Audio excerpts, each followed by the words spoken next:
What is going on, everybody? This is AJ with the Blue to Green podcast. On this episode, I sit down with a Mr. Ross Teeple. Mr. Teeple is a current Pinal County Sheriff's Office lieutenant, and now he is running for the seat of Pinal County Sheriff. He is hoping to succeed Mr. Mark Lamb, who's moving on to the Senate, the U.S. Senate.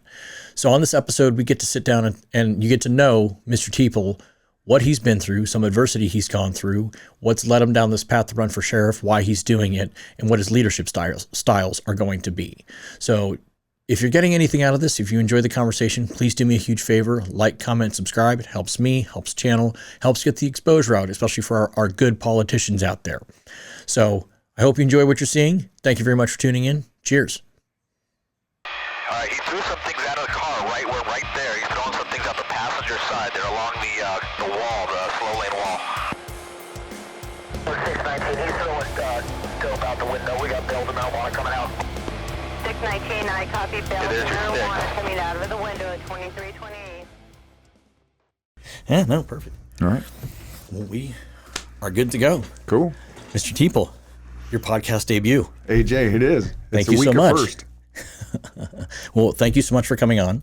And we are here today to talk about you, who is running for Pinal County Sheriff. Yes, sir. I just wanted to kind of start at the beginning here and give the audience a little background about you. We don't have to go too in depth, but your upbringing, what led you down this path. You're a veteran, those sorts of things to give them, what makes you you and why we're sitting here today. If that makes sense. Sure, whatever you need. I grew up in Tucson, Arizona, North Tucson in the county, a lot of times in Catalina, Arizona, just north of Tucson. Joined the Navy in 1989, about the same year as when I met my now beautiful bride of 30 years. Nice. I picked her up in a bar in San Diego where all good Christians meet their spouses. She was actually over here on a student visa. She was going to San Diego State University. She's from France. Okay. And ended up dating her. Desert storm broke out. I got orders to the USS Batfish over in Charleston, South Carolina. Batfish is the real name? Yep. Okay. Yeah, we had a lot of fun with that. Like all of our vents on the submarine, we had the Batman symbol painted on it, and the captain's quarters door said Batman, and the XOs said Robin. Nice. So, yeah. But yeah, so that was Desert Storm, and you talk about trusting, because she went back to France, and all of her friends were like, well, he left you. He's not in contact with you. You haven't heard from him in months. But we were underneath the ocean. Right. And we don't get TV. We don't get radio. We don't receive letters. We'd pull into port, and I'd have like 6-7 letters from her. And ones I had written, I wasn't as good as she was about writing. So I always remember the day pulling into Toulon, France, and calling her up on the phone and saying, hey, I got leave from Toulon. I'm going to take a train and come and meet you in Paris. And she's like, my friends told me you had left me and found another girl. And I was like, nope, that did not happen. That's awesome. Yeah, it was great. That's a love story right there. It is. An international love story. Yeah. I couldn't imagine them being stuck underwater in a submarine for any period of time. No, thank you.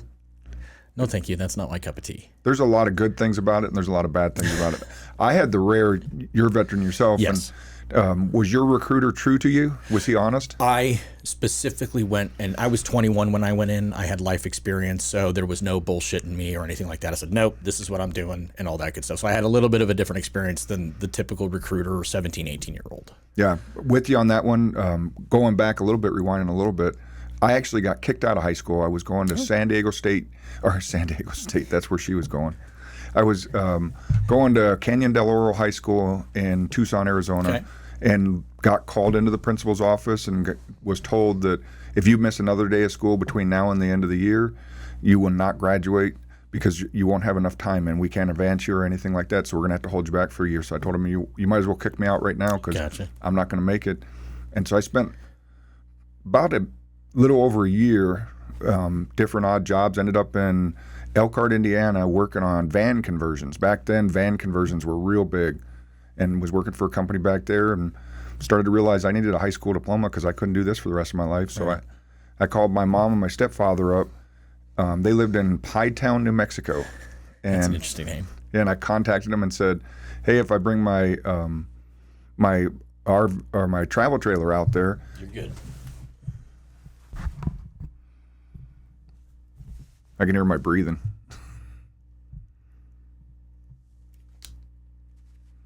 That hum? Yeah. Yeah. I just caught it in the last second. I apologize.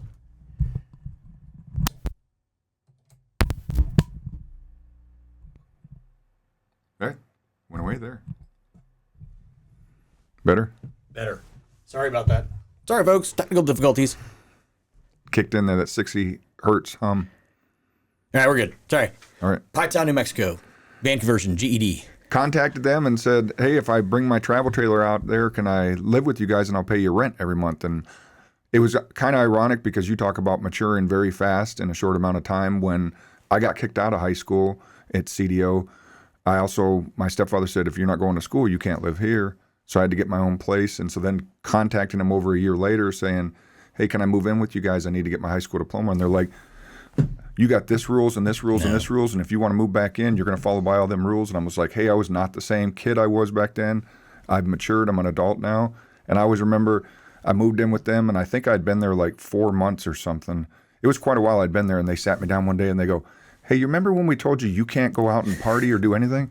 We wouldn't mind if you left one night because your mom and I would like some time together. So, yeah, because I was working, I was going to school full time, and I was working turning wrenches at like the only gas station in Quemada, New Mexico. Okay. And graduated from Quemada High. We had a graduating class of 17. Oh, wow. Which is, as best to my knowledge, the largest class that school has ever had, graduating class, before or since. It's pretty remote. Catron County, New Mexico, is the least densely populated county outside of Alaska. Holy moly. And there's kids that they only go to school 4 days a week, and there's kids that their school bus ride on Monday morning is over 2 hours long, and then they stay in town during the week. Oh, wow. And then they go back Thursday night to go help on the ranches and stuff like that. So it's still like this? Yeah, it's definitely still like that. We just went up for a wedding, dear family friends. Their daughter just got married, and we went up to Horse Springs, New Mexico, which is in Catron County. And for the last hour getting to Horse Springs, you have no cell phone service. So it's still remote. And that's in the middle of freaking nowhere. Yes, it is. Good Lord. Yeah. So you do that, ship off to the military. What led you down to the decision to join the Navy, especially living in that part of New Mexico? Like, there's no Navy around. Yeah, my family, it wasn't. It's just something. There was never a thought about not joining the service. Okay. It was just what service to join. I'm Ross George Teeple III. My grandfather, Ross George Teeple Sr., he was in the Army during World War II. He used to keep his Pabst Blue Ribbon on the steps in the basement. And when we went to visit him as a kid, you knew it was a good night. You had to give him his Pabst Blue Ribbon right at the right amount of time so he wouldn't get too drunk where he'd fall asleep. But he'd be awake enough that he would let you watch Johnny Carson with him. That was a good thing. But if you got too many in him, he'd tell some of his stories about World War II. And then conversely, my dad, Ross George Teeple Jr., God rest his soul, he was a Vietnam vet but he was in the Navy. He became a rescue swimmer. Okay. And mostly what he did was he sat on an aircraft carrier playing cards and waiting to go rescue someone out of the water. And I thought, Navy sounds a lot better than Army does or any other ones like that. I had actually joined the Marine Corps, to back up. I had actually joined the Marine Corps. I was in the delayed entry program for the Marine Corps when I got kicked out of CDO. Okay. And that was not a pleasant experience. Did that probably severed all ties because you didn't have that GED or the diploma or anything like that? Yeah, and the recruiter I had was a definite Adam Henry because I got kicked out of school for legitimate reasons. It was me, but there was some home strife that caused me to act immature, definitely. And I got the first job. I got home from getting kicked out of school. And my stepfather says, you got 30 days to find a house or a job and a place to live because you live in your car, but you ain't living here because if you're not going to school. So I had a Winchester Model 9422 and a Ruger Super Blackhawk, and I sold both of them for first and last month's rent on my first studio apartment. Luckily, I knew how to turn wrenches. Yeah. This is how old I am. Do you remember Yellowfront? No, I don't. Yellowfront was like Dollar General. And in the back of... I don't remember those. Well, Yellowfront out here in the West, they were like Dollar General. Okay. And then in the back of Yellowfront, they used to sell car accessories, and that was the original Checker Auto Parts, which is now O'Reilly's. Gotcha. Well, Checker was they wanted to be a hard parts company and actually sell, instead of air fresheners, they wanted to sell starters and alternators. So I knew I was in vocational auto mechanics when I got kicked out of high school. So I went down to Checker and applied for a job, and they had this book where they would flip through it, and they would have a picture of an alternator and a picture of a starter because they wanted someone behind the counter that if someone walked in and sat an alternator down, they would know what that was. And I'm flipping through the book and I'm answering all the questions. And the guy come back out and he goes, "Would you like to be our assistant manager?" So Yellowfront was closing. The Yellowfront stores were going away, and Checker Auto Parts was buying the whole store. So instead of just being a parts counter in the back, selling air fresheners and windshield wipers, they took over the whole store. So it was Oracle and McGee. I became the assistant manager of that store. Gotcha. And this is down in that Oracle area and all that? And Tucson. Nice. Yeah. And North. That's a very pretty part of the state. It is. Yeah. Yeah. I love it down. This is rural as shit, though. There's nothing down there. Yeah, just absolutely did not realize growing up as a kid how beautiful the mountains were.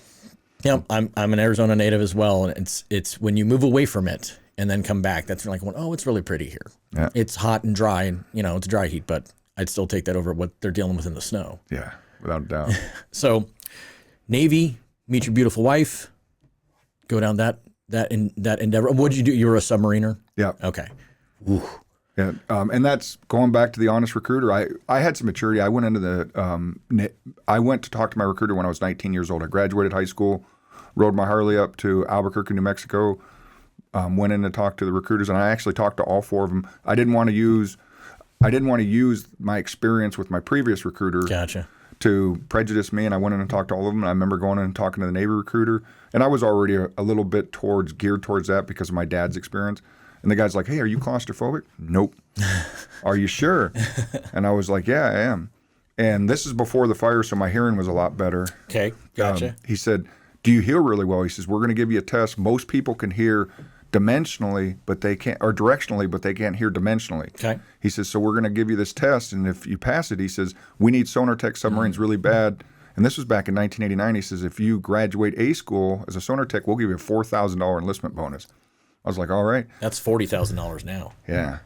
And then the other thing is the Navy does a dirty trick on sailors. They have they pay you for sea service. If you're out to sea for so many days, they retroactive. I think it's 90 days. It's been a long time since I've been out. But if you're on a surface ship, what they'll do a lot is they'll go out to sea for like 85, 88 days, and then they pull into port because they don't want to stay out that 90 days because you lose it.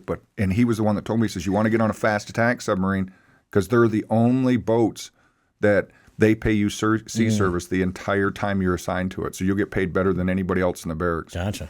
So yeah, I became a sonar tech on a submarine, which definitely prepared me for the beginning of my law enforcement career. Really? Yeah. The military experience or that job in particular? That job in particular, because when I got out of the Navy, I became a construction electrician. My father was a construction electrician. I had actually worked for the company as an electrician's helper before when I was still in high school, which basically electrician's helper was I cleaned out the shop tucks on Friday. Yeah.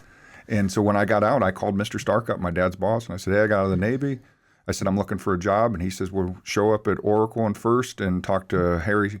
He's the foreman," and that's where I got my job. And I was working construction electrician.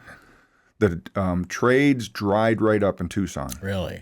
Not shortly after I got into the construction trades, and I went down to the hall. I was IBEW union electrician. Went down to the hall, and you sign the books. So whoever's on the top of the books, if a job comes up, they get the job. Gotcha. And I signed the books, and there was like 135 guys ahead of me. I was like, wow. And then they said, well, we got jobs in Oregon. They had jobs in Riverside, California, and other places. They said, you can go here and you can get hired on immediately. And I was like, well, I got out of the Navy because I wanted to spend time with Corinne. I'm not leaving her now. Growing up in Tucson, I knew that the prisons were always hiring. So I said, well, I'm going to go work for the prisons until the trades pick back up. And that was 1996. And I never went back. So you hired on with Pinal County? No, in 96, I hired on with the Arizona Department of Corrections. Okay. Again, chasing the money because I need, we like to live. Iman Complex is in Florence, and that's where all of the high, medium, and the Supermax facilities are. Okay. Very hard to staff, and they were given a 10% hiring bonus, and they've always hired immediately. If you wanted to get hired on a Tucson complex, it was like a 2-year wait. Wow. And you lose that 10%, and so I needed a job yesterday, and so I hired on with Arizona Department of Corrections, and I always remember graduating from the CODA, it's called, and then going to work in my first prison, and the inmates are like, you don't understand, I've got isolation from my family, and I can't talk to them, and only on Fridays do we get phone calls. And I was like, let me tell you about submarine service. Right. Yeah, there is, that's a little bit more extreme. Yeah. When you have to share a bed with 2 other guys and living on an 18-hour day, prison seems pretty nice. That's a prison in and of itself. Yes, it was. That you signed up for. Volunteered for. Right. That's what Navy stands for. Never again volunteer yourself. You know what Marine stands for, right? No. My ass rides in Navy equipment. I got some other ones, but they're dirty. So that was the cool thing I loved about when I was in the Air Force. I worked joint services, so I got to interact with Army, Navy, Air Force, Marines everywhere I went. So it was cool to just see the differences in everybody. That's cool. Yeah, it was a good time. Anyways, back onto you though. So hire on with AZDOC, and for those who don't know, Florence, Arizona is a hub of prisons and jails and all that type of stuff. There's a lot of complexes out there. It's kind of what the entire city was built upon. I don't even know, was it a mining town back then? I don't even know. But I think it's just the prisons. Yeah, to the best of my knowledge, Florence has always been a prison town. The original territorial prison for Arizona was Yuma. Okay. And one day they decided that Yuma didn't have satisfactory facilities for it. You could still go tour the old territorial prison in Yuma, but if you go to the museum in Florence, they literally took all the inmates in Yuma, Arizona, and marched them to Florence, Arizona, and the inmates built the original prison in Florence. Wow. So yeah, that is Florence's industry is prisons. Yeah, yeah. So do your time with DOC. So how do you make the jump over to? So, and then, that's what we should clarify too. That's my bad.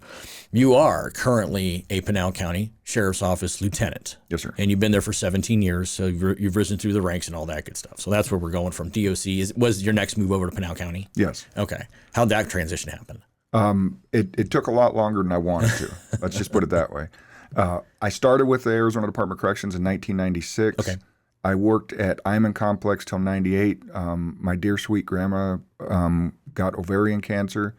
I ended up getting a transfer to Tucson Complex so I could have more time. I lived in Tucson, and they say you get used to that drive, and God bless the corrections officers are still doing it, but From Florence to Tucson every day? every day. And now they have van pools. Back then they didn't have Okay. van pools. I had a 62 Chevy Nova, and we'd put 5 grown corrections officers in it. Everybody took a turn driving their vehicle, and we drove from Tucson, Arizona to Iman Complex and then back. And you loved it the days that you didn't have to drive because you were sleeping in that car all the way home. And you were getting 2 miles to the gallon in that thing back in the day. Yeah.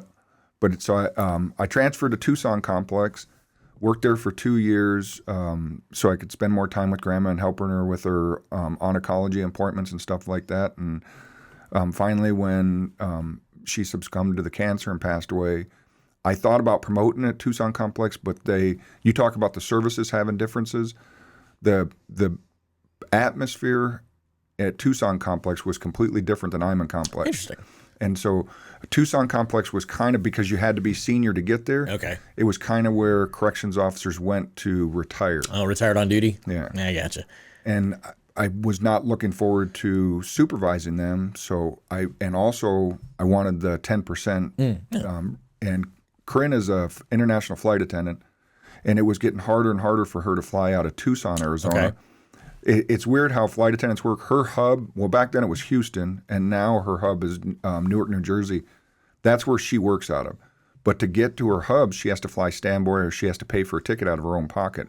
And it was getting harder and harder for her to fly standby from Tucson to Houston. So combined with the fact that I wanted the 10%, we wanted to move out into the country. She loves horses, so we were looking long-term to get enough property that she could have horses. We moved to Florence, which facilitated me moving to Iman Complex. Okay. And then she could travel to Phoenix. That's where she flies out of now to get to New York, New Jersey. Got to Iman Complex. Really, when I moved to Florence, Arizona in 2000, July of 2000, my intent was to get hired on with the Pinal County Sheriff's Office or Florence PD. You know better than anybody. It's hard to get into this job. You got to jump. The background takes forever. You got to jump through a bunch of hoops. So whoever was going to give my certification was going to get my loyalty, and I was looking for someone to give me an opportunity. Yeah. I got up to Florence in July of 2000, and that old saying about if you want God to laugh, tell him your plans. Yeah, amen. Amen. Because got up there in 2000, we moved in, and we had actually bought the place and sold our house in Tucson so fast that for a while I was living in Florence and having to drive to Tucson Complex for work. and finally got the transfer back to Hyman Complex. And then April of 2001, I was working on a 66 Ford Bronco, and it blew up on me. Ooh. And suffered third-degree burns to a significant amount of my body. Most of my upper body is skin grafts in one way or the other. How did that seriously blow up like that? Or that serious of an explosion happen? It was a 66 Ford Bronco. It was pretty high-performance Ford Bronco that my dad owned. And he had just put a Holley projection fuel injection unit on it. And it was one of the very first aftermarket fuel injections. So you had to take the carburetor intake manifold off the carburetor off, pull the distributor out because obviously it goes down through the intake. He bolted everything on. He had the Holley projection on there. We were going to go out four-wheeling. I had tires on my Jeep CJ7 that I didn't like, and we had swapped tires because the bolt patterns were the same, and we were going to go out four-wheeling. He was going to test out his fuel injection, and I was going to try his tires. I fired up my Jeep, was backing out of his driveway. He fired up his Bronco, started to back out, and it died on him. And he kept trying to crank it, and I could hear it crank and then backfire through the intake, crank and backfire through the intake. So I told him, I said, hold it, I think you spun your distributor. I was concerned that, because when he put the distributor back on, if he didn't tighten it down. Right. So I parked my Jeep, got out, went over to a 66 Ford Bronco, lifted the hoods up, was on the engine like that, and he tried to start it like that, and it backfired through the intake. And when it did that, it blew up the top of the engine because it had been filling up with, and it blew gas all over me. Oh, yeah. You talk about weird situation is my Navy training kicked in, and so as soon as I caught on fire, I tried to throw my belt buckle. Unfortunately, got caught on the grill, and so I was trying to throw myself off of the Bronco, and I was putting my hand over my face. Sorry, that's no good for the mic. I was putting my hand over my face. And turning my head away. That's why this ear. Okay. A plastic surgeon had to actually make this ear for me. Okay. He took a skin graft off the top of my head and made this ear. Okay. But when I got off the Bronco, I threw myself onto the driveway and stopped, drop, and roll. And I was rolling, and then my wife and my dad came and stopped me from rolling. I was like, what are they doing? I'm supposed to, but I didn't know that I was wearing a flannel shirt, and I didn't know it had gotten soaked with gasoline. So every time I would roll, the side that would come back up from the ground would catch on fire. Gotcha. And so they stopped and they ripped my flannel shirt off of me. And then I remembered that I had a wedding ring on and I had a necklace on. So I told Corinne, I said, you got to get my jewelry off of me because everything's going to swell. So I always regret that she had to do this. When she went to pull my wedding ring off, she degloved me. Oh, that was probably traumatic for her. Yes, it was. And that's probably painful for you too.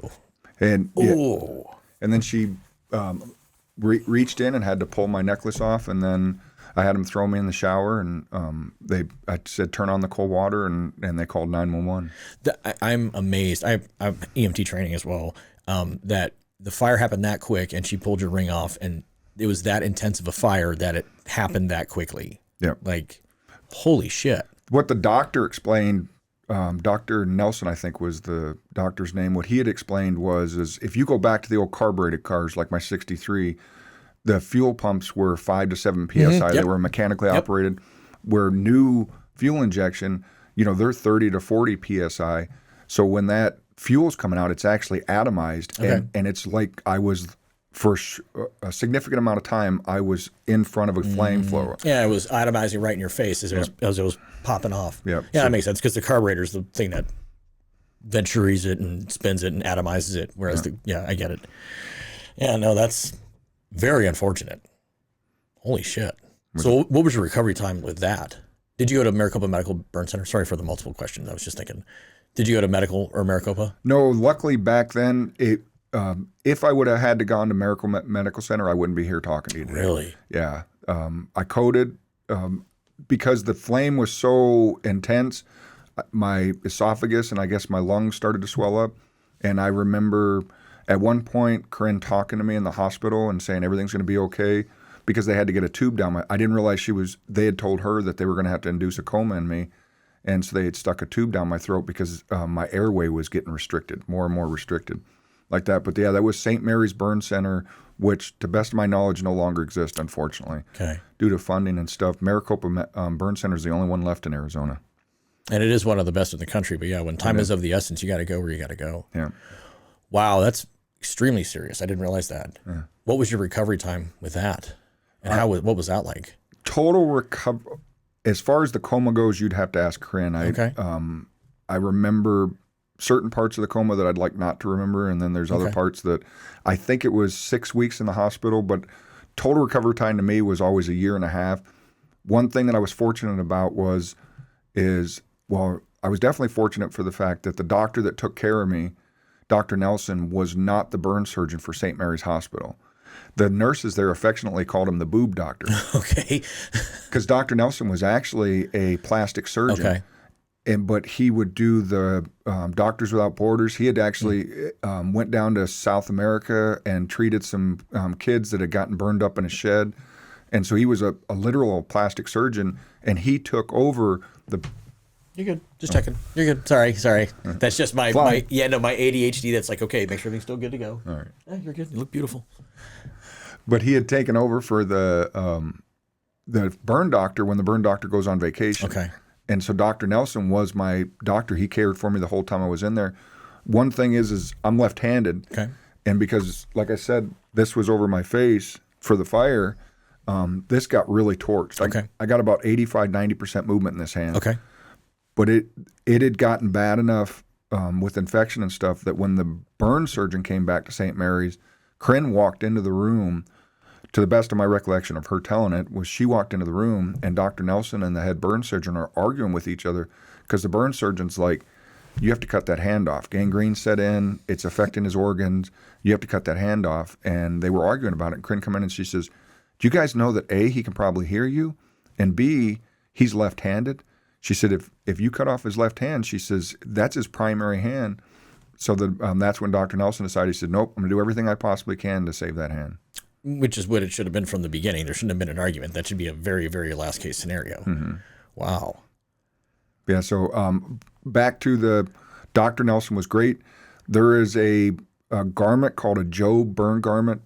They found out about it, from what I understand, accidentally. When you take skin from one part of your body and you stick it on another part of your body, the skin doesn't know where to grow. Okay. So it will grow thick because it doesn't know where to grow. And there was a deep sea diver that realized that when he would go down, he was a burn survivor, but he continued to deep sea dive. And when he would go down deep in the ocean, he found that his skin grafts had more elasticity. So from that, they determined that, well, if we take skin grafts and we put them on your body, we need to keep them as thin as possible because the thicker they grow, the less elasticity they have. So there's this Joe burn garment that you have to wear, which I describe as a wetsuit that's 2 or 3 sizes too small. Okay. And it's that tight? Yeah. Wow. And it is a miserable torture device. And I had to wear that for a year and a half. But I would look dramatically different if I didn't wear that. It was a turtleneck come all the way up to my neck because this is all skin grafts. They were gloves that covered this whole hand because this was over the fender. Okay. Because this thumb was the only one that required a skin graft. I got to use these fingers, but so I had that Joe burn garment like that. But you had to wear it like 23 hours a day. So and that's probably so that the skin stays thin and it grows out as opposed to thick. Exactly. So we're not going to talk about have you overcome adversity in your life because you clearly have. No, I'm just kidding. How old were you when that occurred? 32. Okay. And that was one of the most amazing things to me was to learn that statistic is they told Corinne, they look at your age and the percent of your body that's third degree burn, and that's how they determine your probability that you're not going to make it. Okay. So it's horrible numbers. Yeah, it's horrible numbers. So they were preparing her. DOC was great through it. I always have to give them credit.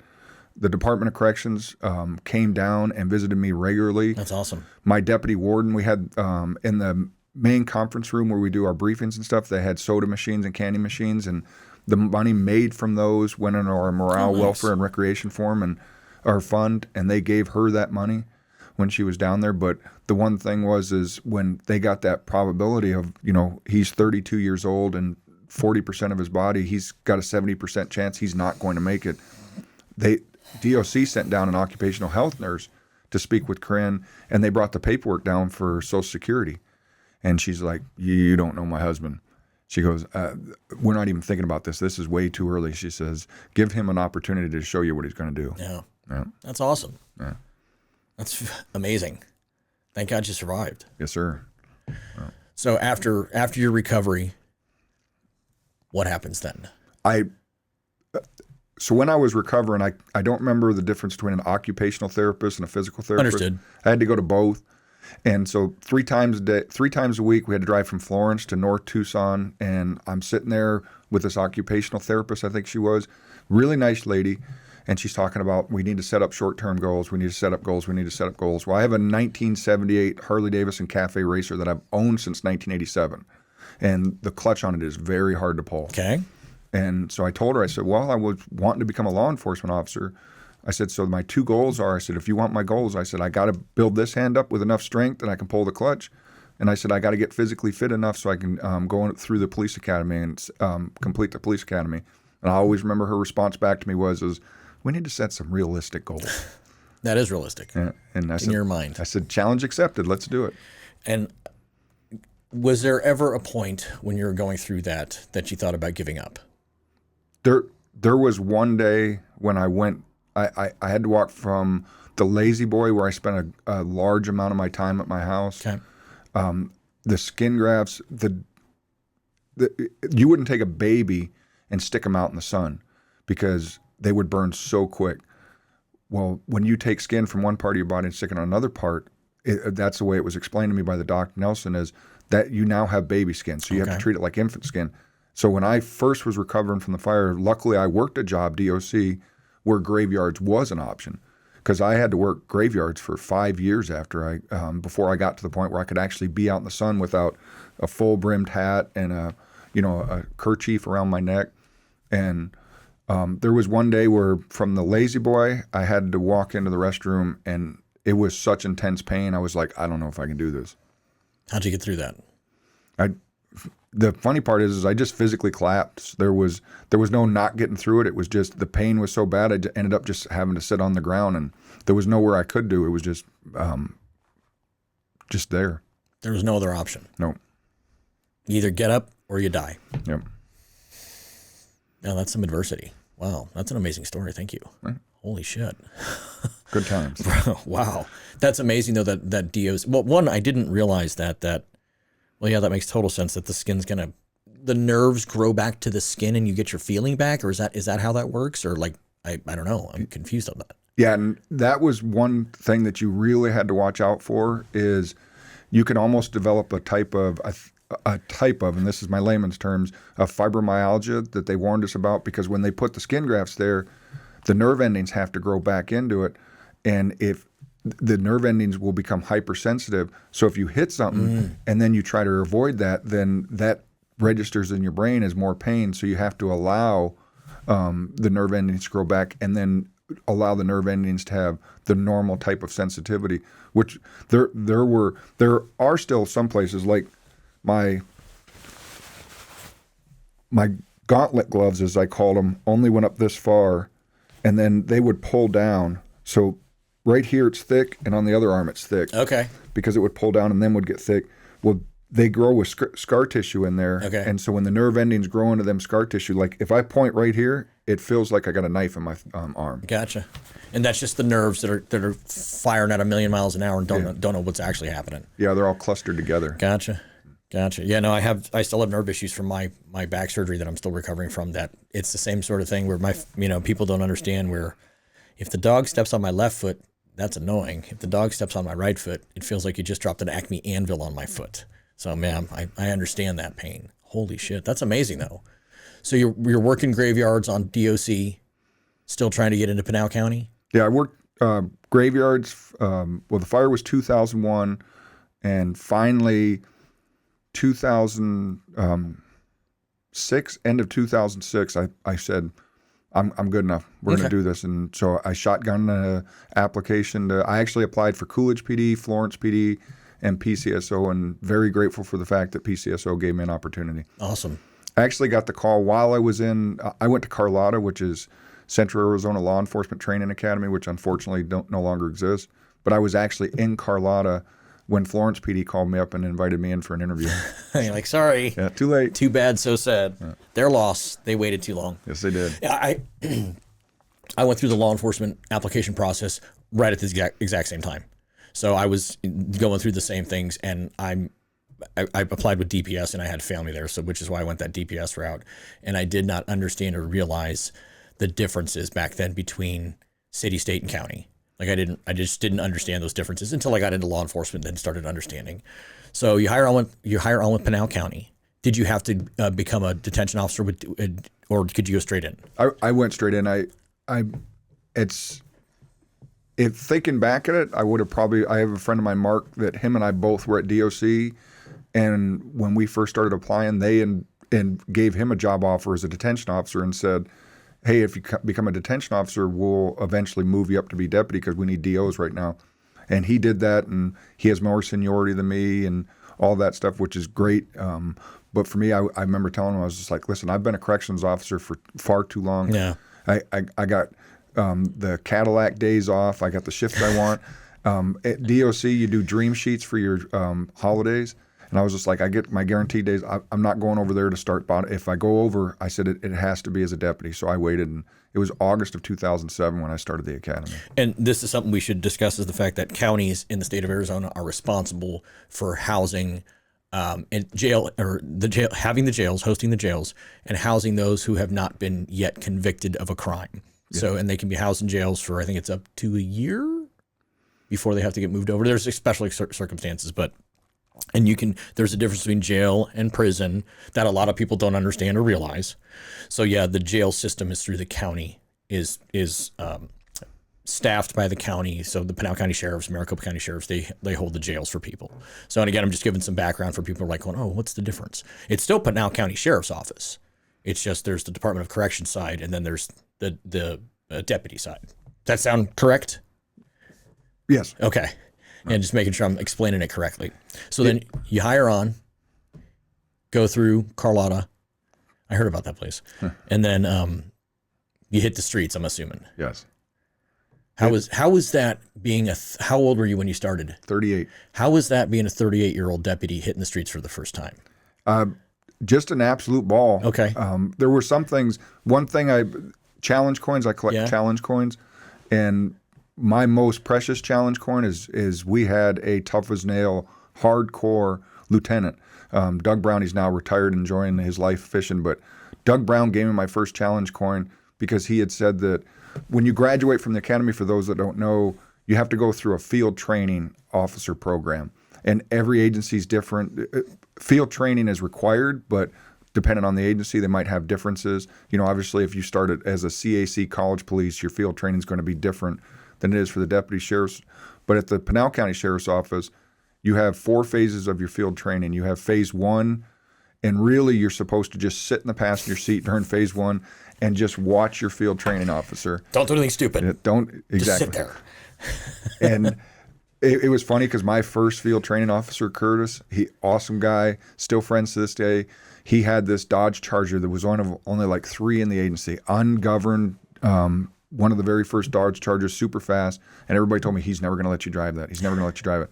And because of my maturity and my life experiences, I think it was 3 days into phase 1 FTO, he gave me the keys and never drove again. He let me drive. But you go through phase 1, and then you go to a different FTO for phase 2. Very fortunate. Jeff here in Santan Valley was all of my phase 2. And then phase 3, you go to a different FTO. And then phase 4, you're supposed to go back to your phase 1 FTO. Okay. And in phase 4, your phase 1 FTO wears civilian clothes and is supposed to act like a civilian observer. They only get involved if you're going to violate someone's civil rights. Well, because of some unfortunate incidences out of everybody's control, when I got to phase 4, Curtis wasn't available. And so when I got to phase 4, I remember them calling me in the field FTO coordinator, and he says, hey, there's no one in this agency that didn't know you were going to graduate from FTO, so we're not worried about phase 4. So all we're going to have you do is ride around with a different deputy every day. So literally phase 4, I had a different deputy every day, and they were happy because they got to ride in civilian clothes and everything. And when I got all done with it, Doug Brown gives me that challenge coin with a nice note that I still have, that he said in all his years in law enforcement, he never had an FTO that exceeds expectations on every single one of their DORs. That's awesome. Yeah. That's outstanding. And again, your age and maturity probably played a big part into it. In my DOC experience, 12 years in DOC, Marco, he's still a deputy up in Gold Canyon. Like the very first call I went to was a break-in in progress. And we went to this break-in in progress, and I was in the passenger seat of Curtis's vehicle, and we went to this break-in in progress, and I jumped out of the passenger seat and just started talking to the lady. I could tell by the way she walked up that she probably was a reporting party. She had something to do with it. She came out of the address where the call came from. So I started talking to her. I was like, hey, what's going on? What happened? Tell me what's going on. Who are we looking for? Do you have a description and everything? And then after we're all done, I remember Marco going to me and going, I've never seen a phase 1 FTO do that, let alone a phase 3. And I was just like, well, isn't that what we're supposed to do? And he's like, yeah, but that was experience from DOC. Yeah, you had the gift of gab. You knew how to talk to people, especially people that were really, really terrible people. That is an art form that you have to learn. Yes. How many times did you work with somebody that just did not understand that art form? Did not understand verbal judo whatsoever. At all. Right. And it's a huge respect thing, too. I had very, very little run-ins with convicts. I had very, very little run-ins, but the ones that I did, you treated them very, very differently with a different level of respect. And you learn that from doing that type of job. You don't learn it anywhere else. Yep. So you pass your phases, and then what did you do as a deputy? What were your assignments? What was the most fun that you had? I always like to ask that question. Search and rescue was the most fun. Oh, nice. And the least fun that I had as a deputy. It was absolutely my favorite thing to do. I love law enforcement. I love every single aspect of it. My favorite part of law enforcement is every day's different. Yeah. I had one day that I will always remember that I had to go to a what we call 901 Henry. It was a dead body call, and had to assist the family with contacting. It turned out to be a natural death after we investigated it. Had to assist the family with contacting a funeral home, victim services, getting them the assistance they needed. But it was a really bad call to driving to get gas and helped a little girl find her lost puppy. So that's the way I describe law enforcement. Every day is different. Conversely, normally the bad part of law enforcement is we get called on someone's worst day. And a lot of times when we get called on someone's worst day, they don't want us to be there. And you have to deal with that situation. So you show up and you already know that you're going to face hostility. Search and rescue is completely different because it might be someone's last day, but when you show up, they're wanting you there, and you were there to save them. And so it's really rewarding. That's very cool. I had a gentleman on that was Scottsdale Fire Search and Rescue that described some of his things, and it is also a horrific thing. So you are dealing with sometimes dead bodies, and that's one thing I wanted to discuss with you regarding the current state of law enforcement. Here's a quick question, and I might have to edit this part out. And this is just a question for you. Like, are we allowed with what you're doing in your campaign? I'll do this real quick. Hang on. Watch. That shows me where to edit. Huh. You're not here as a representative of Pinal County? No, sir. Okay. So, but we can still discuss policies and all that type of stuff, but you just can't I'm not speaking for the sheriff's office. Okay. I don't want to get you in trouble in any way, shape, or form. So, yeah, no, I wanted to clarify that this is, you are not on duty. This is not through the sheriff's office. You are here on your own volition, and you were not voluntold like Frank was. So exactly. And that's why Frank showed up in uniform. And if I was voluntold or directed to be here, I would be in uniform talking about, as an official representative of the sheriff's office, and talking about policies and everything. I'm here as candidate Teeple, talking to my friend. Being a candidate has definitely been a learning experience. Don't worry about that. Okay. And one of the things is I like to show this, is Lamb's taught me a lot of stuff, but this is a historic PCSO badge from back when we used to be called the Pinal County Sheriff's Department. There we go. Oh, yeah. Okay, I understand that. Yeah. Because it used to be called the Pinal County Sheriff's Department, and now it's, of course, the Pinal County Sheriff's Office, which is correct. But I had actually bought this from a friend who's a collector of police memorabilia way before I ever thought about running for sheriff. And okay. I was a lieutenant, and he's like, hey, I found this badge, and I think you'd like it. So I bought it, and it was up with the rest of my badges, my DOC badge and everything. And then when our next senator, Mark Lamb, asked me to run for sheriff and was talking to me, one of the things that he warned me about is he goes, I never noticed it until he pointed out to me. He says, when I go on to political events, he says, the badge I'm wearing on my belt is not a PCSO badge, because I don't want anyone to claim that I'm using my official capacity or department resources to campaign. So he wears an American Sheriff badge when he's on stage. I am so happy that you just said that because I have actually often wondered that. And again, it's kind of a difficult position that you're currently in the job, doing the job, campaigning for the job that you want to do as well. So I'm glad that you said that because I have been curious about some of that stuff. So, and again, I love Sheriff Lamb. So I'm glad he's doing things the right way and not utilizing taxpayer money for, use his donation money and his campaign money. Exactly. So, okay, I'm glad that you said that. Thank you for clarifying that. Yeah, he's a great man, and he's even better boss, and he above ethics as far as that goes. And he's been an excellent resource for me. One of the things that I had to, unfortunately, when I decided to run for sheriff, I had just gotten my dream job, going back to being a search and rescue deputy. Yeah. I was never full-time search and rescue. I like to clarify that. I tested for search and rescue with some other individuals. Some didn't pass the testing. I came in third on the testing, and the two guys that beat me, they beat me fair and square, and they became full-time search and rescue deputies. But they were the ones, along with the sergeant, that actually asked me to stay on as a part-time search and rescue deputy, which in some ways was really great because I continued to gain that patrol experience. And I thought for many years, my first 3 years in search and rescue were going to be my high three. You know how they figure out your retirement? Because man, the first year I worked in search and rescue, every week was an 80-hour week. I was just loving it. They paid me to learn how to rappel out of a helicopter.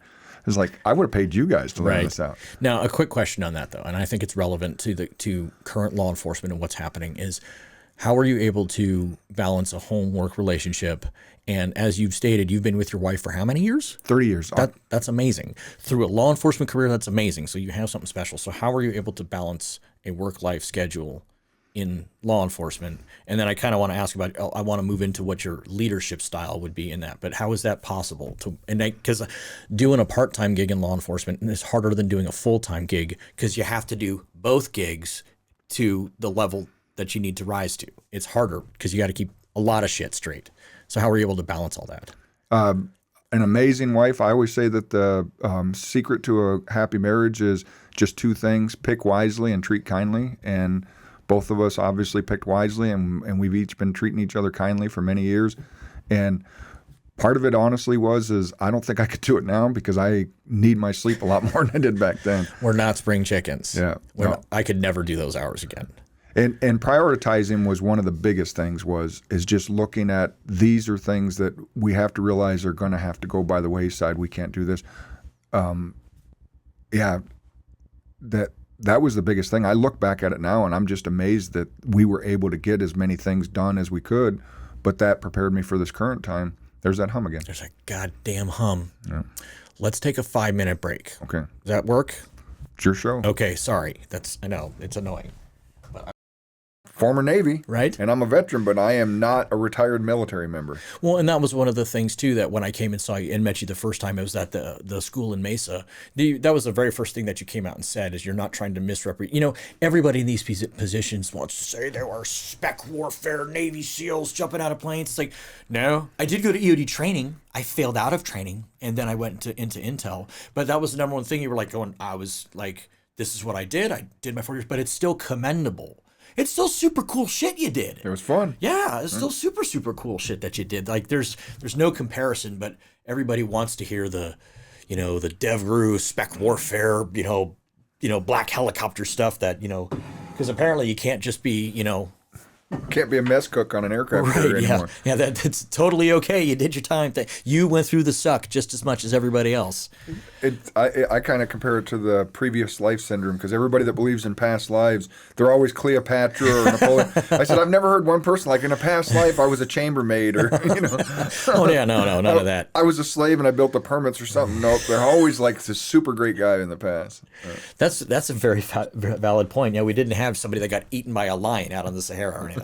No. That's funny.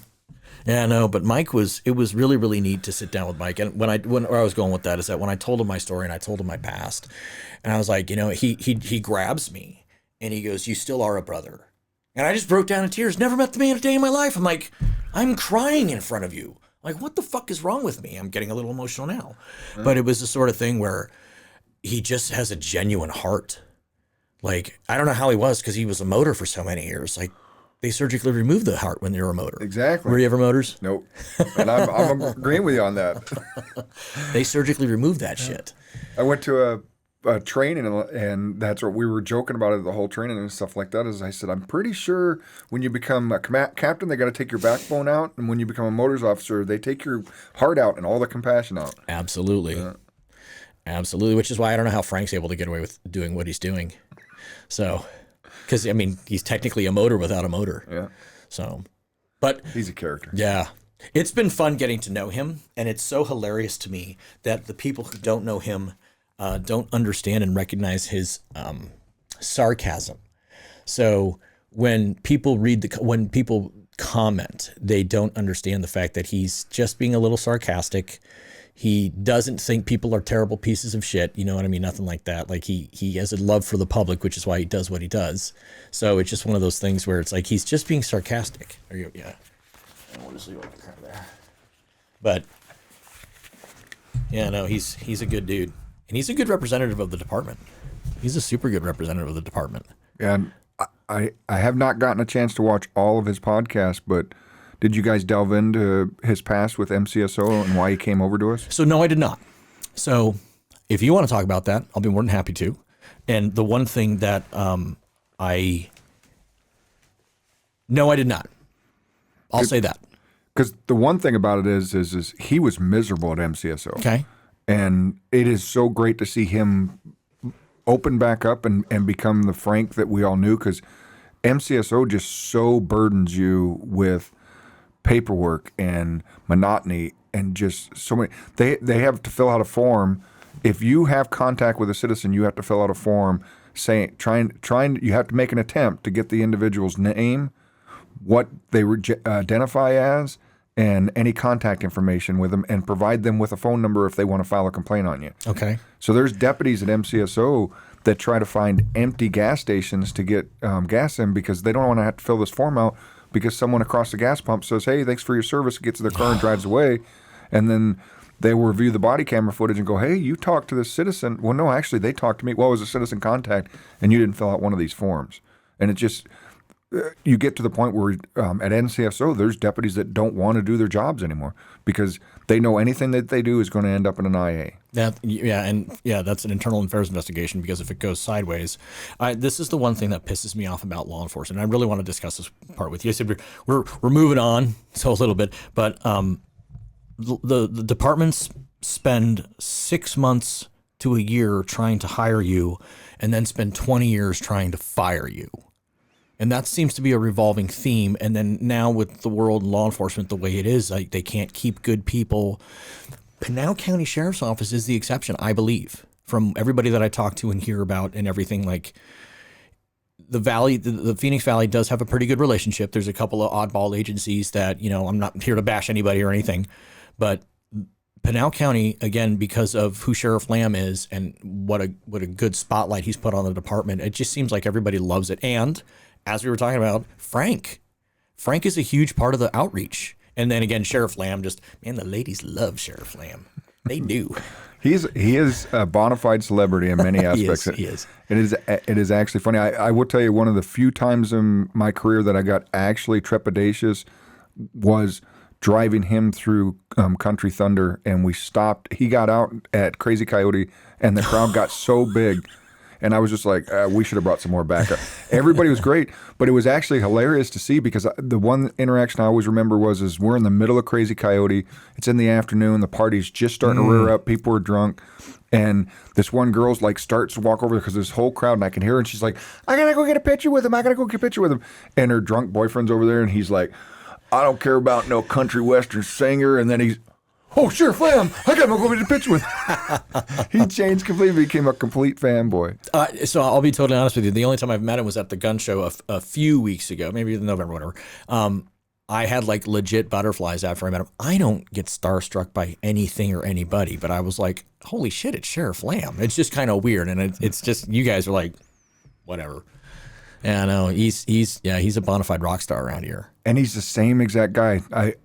The thing that amazes me about him is, and it was fortunate to me, is I knew him as a deputy. Okay. And Deputy Mark Lamb is Sheriff Mark Lamb. He did not change. He was a deputy with us. Back then, we did not have a good relationship with the Board of Supervisors, and basically the Board of Supervisors were like, we're not going to give you anything. And so we weren't getting raises. Back to DOC, this is the way government works. So when I hired on with DOC in 1996, they gave us a 10% stipend to work Iman Complex because it was so hard to, and because I worked at Iman Complex for over 2 years, I got to keep that stipend. Okay. Throughout your career? Yes, sir. Okay. So I got Is that rough? Yeah, it's Damn. that. And you just had to do 2 years there, and you get a 10% pay over anybody else at your same pay grade. Why? I did my 2 years. I go down to Tucson Complex. I worked Tucson Complex until my dear grandma passed away, and then decided to come back up to Iman Complex. And I get up back to Iman Complex, and they add 10% to my pay. And I'm that guy. I was like, I don't want 3 weeks or 3 months from now them to come back and want all the back pay. So I went right down to personnel, and I was like, hey, I've already done my 2 years at Iman Complex. I don't need this stipend doubled. I said, and they explained to me that my original one was a stipend, and now this is a bonus. Oh, cool. So I was making 20% more than what I would. When I got hired on with the sheriff's office, deputy starting pay was not good. No. So I was a 12-year topped-out corrections officer, and I go to DOS or the sheriff's office, and I told my beautiful bride, I was just like, hey, I know I'm going to make a little bit less money, but in 3 years I'll be back up to what I was making at DOC. Well, I got hired on with the sheriff's office in 2007, and in 2008, the Board of Supervisors did a hiring or a pay freeze on us. That was during the recession. Everything was down south, yeah. And I think it was 6 years we didn't get a raise at all. And Deputy Mark Lamb starts this business. I always thought it was a great thing to his exterminating business. He called the Bug Police, which was great for a police officer, law enforcement officer. And he comes into the substation one day and he's like, listen, I make more money spraying bugs on the side than I'm making as a deputy. I'm going to build my business up enough that I can sell it for profit, and I'm going to take that money and I'm going to come back and I'm going to be the sheriff, and I'm going to fix what is going on here. And there's probably 5 people in that substation that I remember. There might have been more. I never heard anybody think that he wasn't going to do that, and that's exactly what he did. When, again, we're backtracking a little bit, doesn't matter. One of the things that when I met Matt and I had him on the conversation with him, I told him, I said, listen, I said, when he came on the scene, he was very much kind of like Arpaio, and I did not like Arpaio's style. I'll just flat out admit it, I didn't like his style, and having to work the I-10 area with his deputies and what they were doing and all that stuff, I didn't agree with it. I didn't agree with the traffic stops and all that type of stuff, what they were doing regarding the racial profiling. And I said to Matt, I said, he's always on the news and this or that. But then he kind of explained him to me and explained to him the morale boost and what he's been doing for the mental health and allowing, having a little bit more grace. And, like, what can we do to make our deputies better? What can we do to raise our deputies up? More money, better funding, better training, better deputies. You already mentioned, you've mentioned it a couple times that, like, when you're in that 4th phase, the only reason that other deputy would step in is because you might violate somebody's constitutional rights, and they don't want that to happen. And now that I'm out of law enforcement as a private citizen doing what I'm doing, I wish I would have been more involved in politics and understanding the Constitution just at a foundational level as well while out doing the job. And again, I never violated anybody's rights, but I just wish that other agencies would take this as seriously as your agency does. There doesn't seem to be a lot of issues. Like, there's a big thing with the First Amendment auditors right now. And yes, those can be annoying, but at the same time, they're allowed to do what they're doing, which it holds accountability to the law enforcement agency. And it's annoying in certain aspects. And I've actually developed a communication with a First Amendment auditor that we're actually going to talk and sit down and have a conversation with Directed D, talking to you. So I'm sure you know who he is. So, but this is where that leadership comes into play. Like, what do you do in these situations? How do you teach your people to not violate people's rights? How do you do that at the leadership level? And one of the first things that it starts off with is you have to build that trust with your staff. I've worked for 3 sheriffs. All 3 of them had their strengths. One thing that I will always remember the day when, Sheriff Babu and Chief Henry was the one that picked me. The internal affairs sergeant position is a appointed position. You don't test for it because you report right to the chief deputy. And Steve Henry pulled me in, and he said, I need you to be the internal affairs sergeant. I said, I don't know if this is funny to anybody else but me, but I became the property crime sergeant. And so I was the sergeant over our criminal investigations bureau for property crimes, and I was doing that job when the search and rescue sergeant position became available. Okay.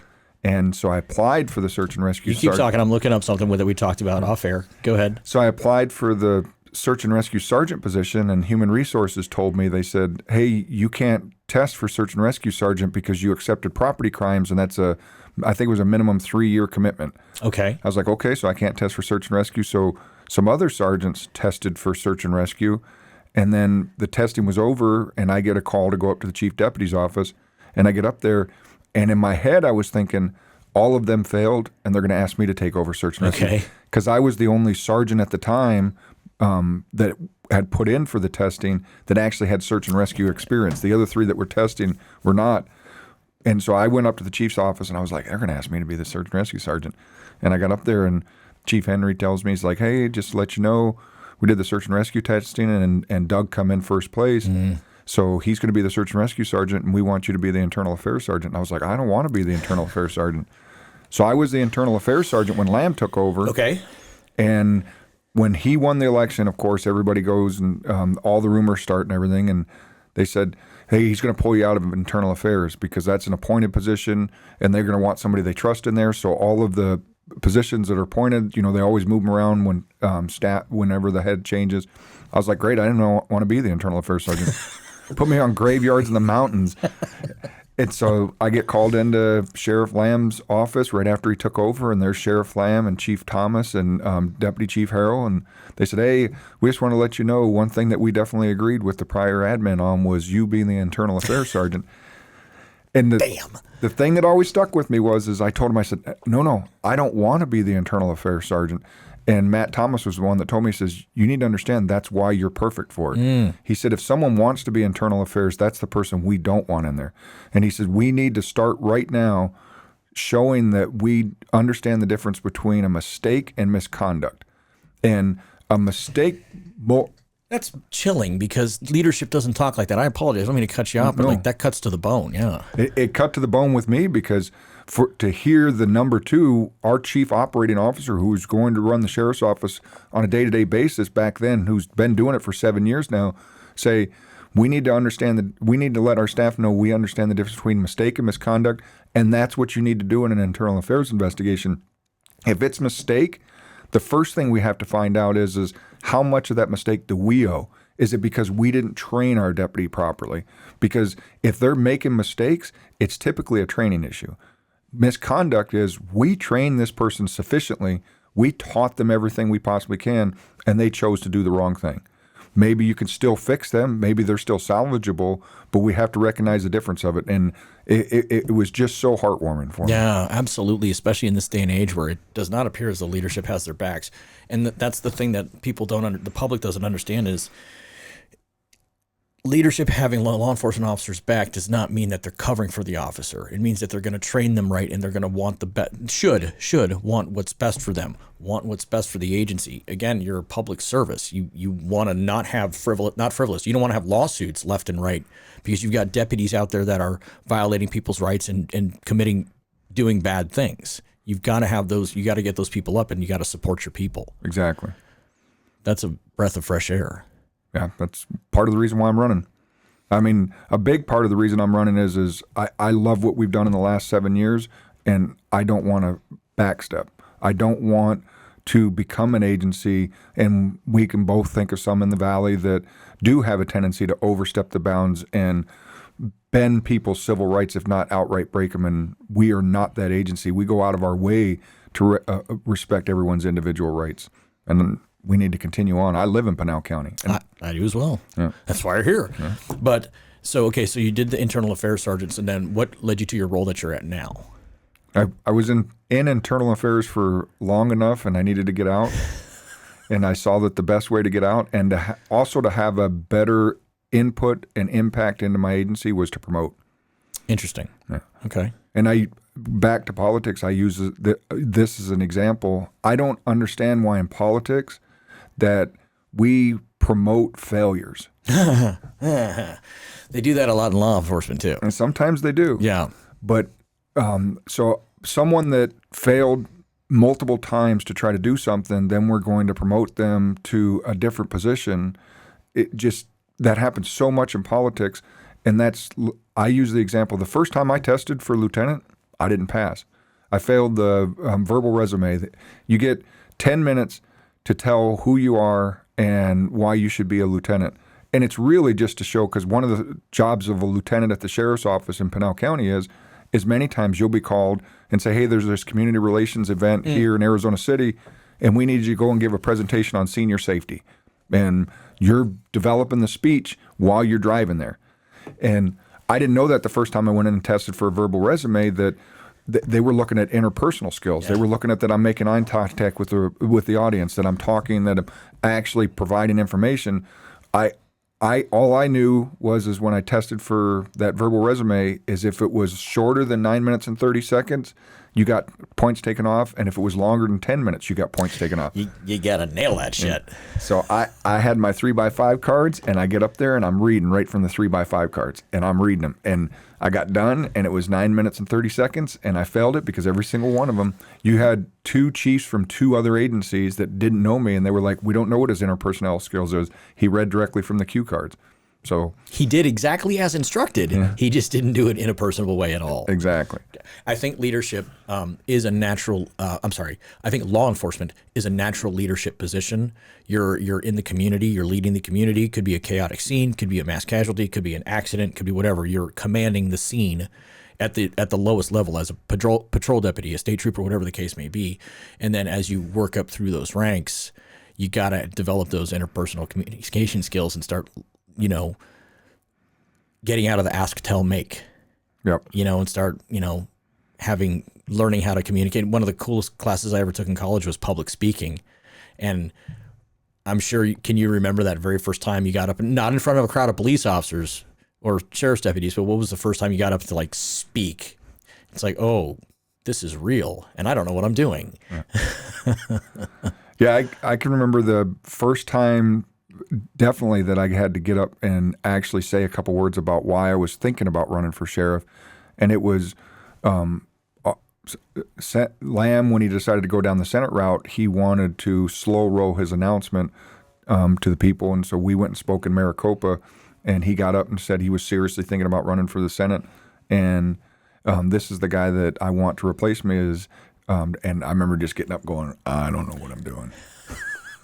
And I give credit to a fellow lieutenant because I'm a high-risk vehicle and stop instructor, and I've instructed other things. And it was a fellow lieutenant, Chris, come up to me, and he said, listen, stop thinking about it, that you're getting up there trying to sell yourself. He says, get up there and instruct the class on why you need to be the next sheriff. And that's what kind of clicked in my head. And my DOC training experience kicked in. They always talk about that. As far as when you get up public speaking, you're supposed to picture everybody in their underwear. Right. When I get up and public speak, if I start to get a little nervous, I start picturing everybody in DOC orange. You don't want to picture those guys naked. No. You want to picture them in DOC orange, but I run a hard labor crew for a while, and like cook unit, the unit I spent a long time at work, and it's an open bay, high medium yard, so everybody there is a multiple offender, and there's 38 inmates down that run. So if you go down that run, you have to talk to all 38 inmates and command that presence.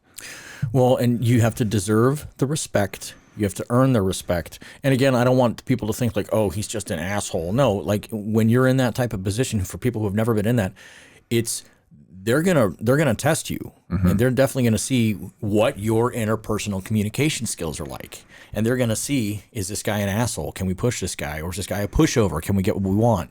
But and again, I hate to talk about stories about myself. I know I do that a lot, and I apologize. But one of the scariest moments, and I shouldn't say scary, one of the most nerve-wracking moments in my law enforcement career was when I had to go in and get a DNA sample from inmate at 4th Avenue Jail, at the top flight of the jail, which was their maximum security. These were all, rapists and murderers and all that good stuff. And our guy was the beeline shooter. I don't know if you remember that. There was some jackass that was going up and down the beeline. I remember the beeline highway shoot. Yeah, it was in 2016. It was right at the same time that the freeway shooter was happening. But anyways, and I had to walk down the flight of stairs, and unfortunately he was kind of being a butthead, so they had to lock everybody down. But just walking down in there and just feeling all of those inmates' eyes of these hardened criminals and convicts and everybody just staring at me, and walking into that cell, and I had all of the SRT team with me, and because he wanted to see the search warrant. So it was one of the most nerve-wracking things that I've ever done. And I was like, holy shit, this is, I'm not doing this. Like, all respect to those who have done it and who do it. And I know there's always a separation between DOC and law enforcement and all that. And I think it's just cut from the same cloth in just a different style. Like, you got to learn how to talk. You got to learn how to be diplomatic and stand your ground, but not be an asshole. Yeah. And I will make it my dying mission at the sheriff's office that there is no separation. We're all under the same house. Our detention officers are so invaluable. And to be able to walk that, I tell people that as far as detention or correction officers go, that's the toughest beat in America. I agree. I have more respect for our DOs than I have for, say, the DEA. And I mean, they're doing an absolute amazing job, but there's one female in particular I can talk to where... The DEA. I didn't mean your DOs. I meant the DEA. Yeah. I'll back that up a little bit. I got some issues with the DEA on some things. But anyways. And I have some issues with the DEA organization and the ATF organization. But the individual agents that I meet, I've got respect for. But I can think of one female in particular. She's the wife of a DEA agent. And she likes to tout the fact. She's like, I know law enforcement because my husband walked a beat. No, I've never met a DEA agent that's walked a beat in his life. I have more respect for a DO that's pounding pods and literally has to use his verbal judo as his first line of defense because you don't get a firearm when you go into prison. Nope. Nope, not at all. Yeah, there's a big separation right now that's going on between federal law enforcement and local law enforcement. Yes, there is. And there's a lot of pissed off sheriffs around this country. Yes. And I'm very happy I live in Pinal County. That's all I'll say about that. But what was your leadership style as you moved up through the ranks? And then what do you feel like your leadership style is going to be moving into the position? I'm very fluid with my leadership style. I've learned through the years that to be rigid to one type of leadership style may not benefit you in a situation. If I remember, I can't remember the captain's name, but we had a dust storm come through on I-10, and there was a multiple fatality car collision on Interstate 10 right just north of Casa Grande. And the DPS captain that arrived on scene couldn't have been more autocratic if he tried. It was you do this. And I respected the heck out of that because I showed up as a PCSO sergeant and I said, Captain, what do you need me to do? Because he knew better how to handle a collision than I did. And so I respected that. But that's a time and a place to be autocratic. Amen. Yeah. Amen. But if it's a time and a place where we're planning on a search warrant tomorrow because we know this guy's done this and that and we're planning the search warrant, if we're sitting around and talking about it, I'm open to being open, and we're going to have a more of a democratic leadership style. Absolutely, and I agree 100% with that. Mm-hmm. Were you ever on SWAT? No. Okay. Well, that's too bad. Yeah. Our conversation's done. No, I'm just kidding. You're either SWAT or you're not. No, I'm just kidding. And a lot of I tested for SWAT twice. Both times I failed to shoot. Oh, gotcha. And just the way it is. I was a crisis negotiator on the SWAT team, so I didn't go through the full-blown school, so I can't talk that much smack. But I still got SWAT. But no, but you're 100% correct that there's a time to be a manager, there's a time to be a leader, and there's a time to be a supervisor. You know, in those mass casualty type situations, yeah, you need someone to step the F up and do the job. And then that's also where well-trained officers, deputies, and everybody else know their role as well and understand the structure to take care of situations like this. Like, it's called public safety. It's all about keeping the public safe, no matter what the incident may be, whether it's a derailment or whatever the case may be, or something that happens at the prison. So, and back to search and rescue, that was one of the best learning experience to me as far as being able to learn how to be a leader follower. The sheriff is responsible for 4 things in Arizona under the Arizona State Constitution: maintain the jail, serve civil paperwork, preserve the peace, and conduct search and rescue operations in his county or another county if asked to by a sheriff. We could not conduct our search and rescue operations if it wasn't for our most amazing volunteers. These guys, one of the worst days I ever spent in law enforcement was on top of the Superstition Mountains after a plane crash when we were being directed to pick up body pieces that were still on fire and were melting through the body bags.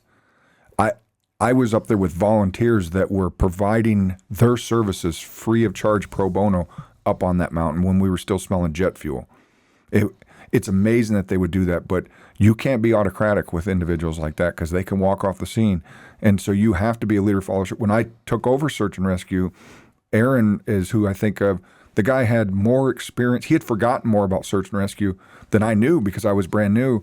But when search and rescue is kind of unique because if it's a minor search, if it's you call up and you say, hey, my excursion is broke down on 96 Ranch Road and I tried to walk out and I'm out of water, but I can see this cell tower. Well, I don't need to call out the volunteers for that.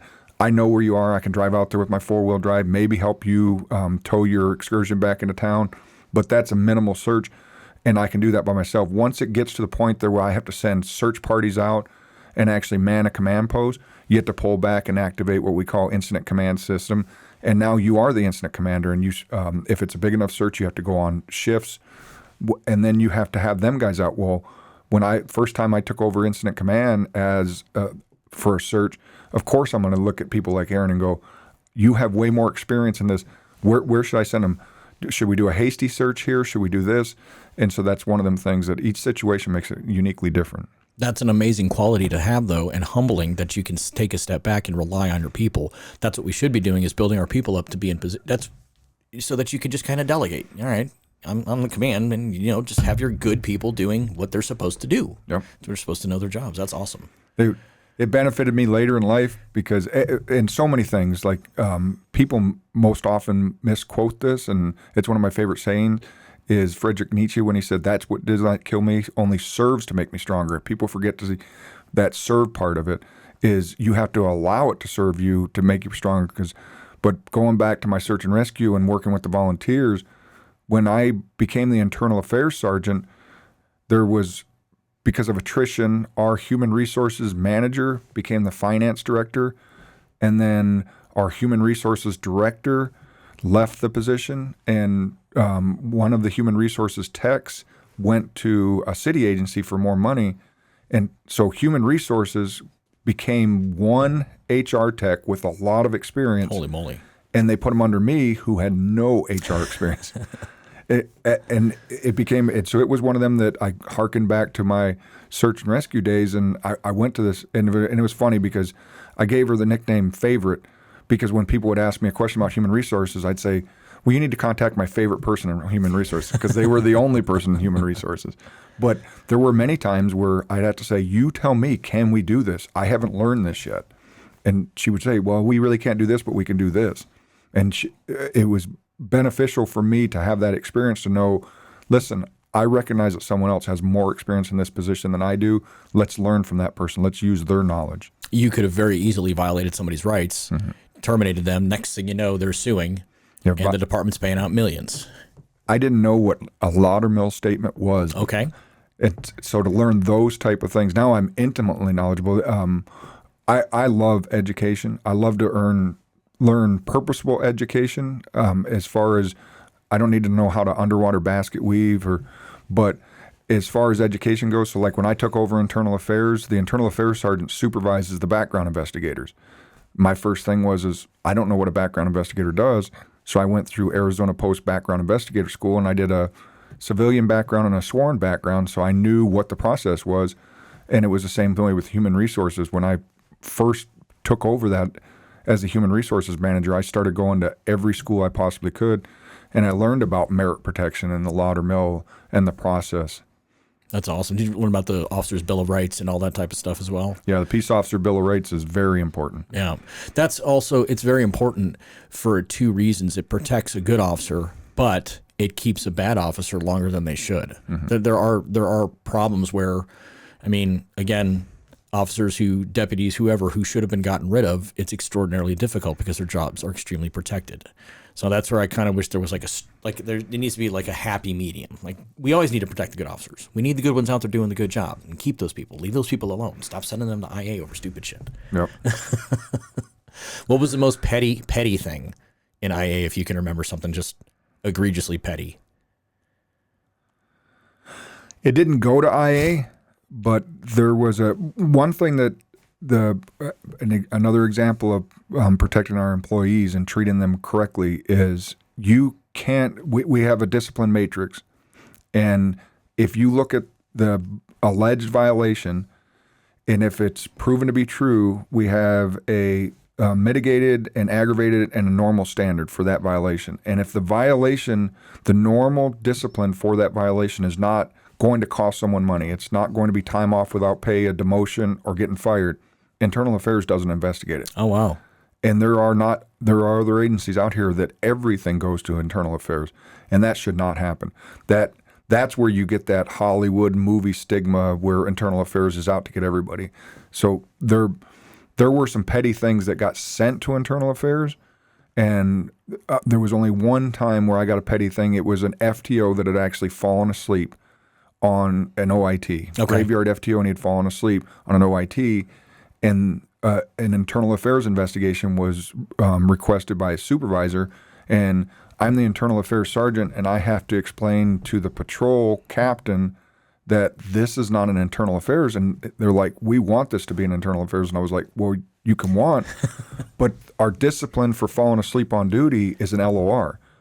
Well, and so it was a delicate balancing act of explaining it to him. And at the end of the day, that individual got a letter of reprimand for sleeping, and they got removed from the FTO process. Did the OIT report him? Mm-hmm. I wanted my OIT to fall asleep. I'm not going to call him out, but on the drive homes, he used to fall asleep. So loved my FTO. Still friends with him to this day, actually. Yeah, no, but that's good to hear though.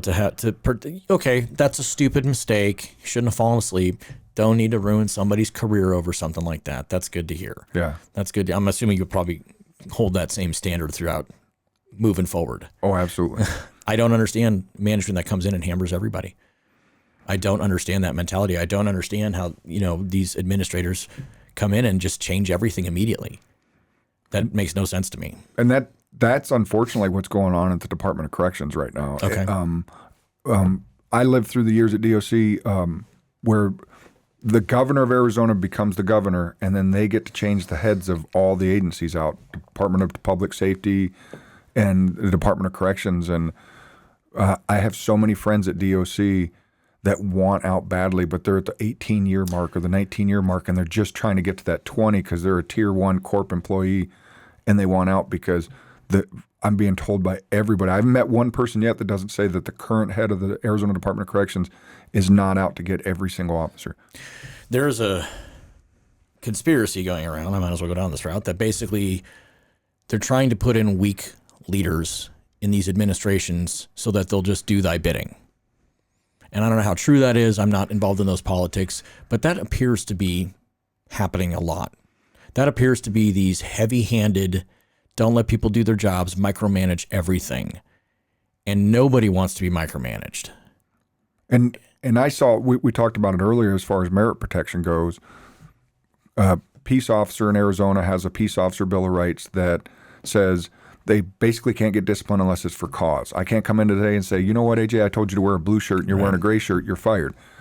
Those are at-will employees. Right. The first step that I saw with the Arizona Department of Corrections is they lost their merit-covered protection. If you're hired now as a corrections officer with the state of Arizona, you have no merit protection. What? Yes.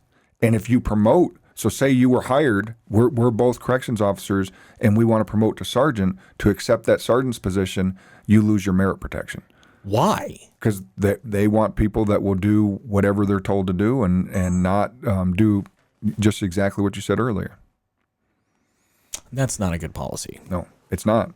And that's why there's so many of them that are running scared, because they know that if they get sideways with a supervisor, they can get terminated. And there's no peace officer bill of rights. There's no merit commission. There's no one to appeal it to because they're at-will employees. Did that get changed by state law? I don't know. I don't know if it's state law or if they could just change it with DOC policy. That I don't know. Like that needs a legislator to hop on top of that and start protecting these guys. And then the other thing that they did was in my current role as a special projects lieutenant, I get to liaison with the state legislature quite a bit. And one of the things that I'm passionate about is corrections officers and detention officers in the state of Arizona are currently the only government employees in Arizona that don't have a government guaranteed pension system. So there's no more guarantees. No. I'm a tier 1 employee, so mine is I do 20 years and I get to retire with 50% of my pay for the rest of my life. Are you in PSPRS? Yes. Okay. And that was one of the dumbest things I've done in my career is when I left Corp, which was the Correctional Officer Retirement Plan, and I went to PSPRS. I did the paperwork to fill out I had 12 years in Corp, and I did the paperwork to transfer it over into PSPRS. And I had been told in writing, I have an email from them that says, because you're vested in Corp, because you get vested at 10 years, that it'll come over 1 for 1. Every year you have in Corp will be 1 year in PSPRS. When I turned the paperwork in and they came back to me back in 2007, they said, well, we'll give you 6.5 years. I was like, well, that's not 1 for 1. No, that's not 1 for 1 in any way, shape, or form. And I drove all the way up to Phoenix, and they wanted to show me actuary tables and basically blow smoke up me and say, no, this is what we're telling you is 6.5 years. Well, in retrospect, I probably should have took that 6.5 years, because to be able to run for sheriff, I had to make sure to ensure my beautiful wife's safety and security. So I had to make sure I had 20 years in the system. So I filled out the paperwork to roll 12 years of DOC into PSPRS, and they gave me 1.6 years. I'm not a big fan of PSPRS. No, I'm not either. Yeah, that entire system needs to be completely restructured. Yes. Oh my God. And that was a perfect example. Is what they did was so PSPRS under Tier 1 worked when our average lifespan was 55. And now as we're growing older, Tier 1 didn't work, so they went to Tier 2, which was 25 years at 50% of your pay, and then we're Tier 3 now in PSPRS. What they did with Corp is they just eliminated the Correctional Officer Retirement Plan as far as a guaranteed government retirement plan for you, and now they just have a 457 that they put money into. So good luck with the stock market. It'll probably do fine.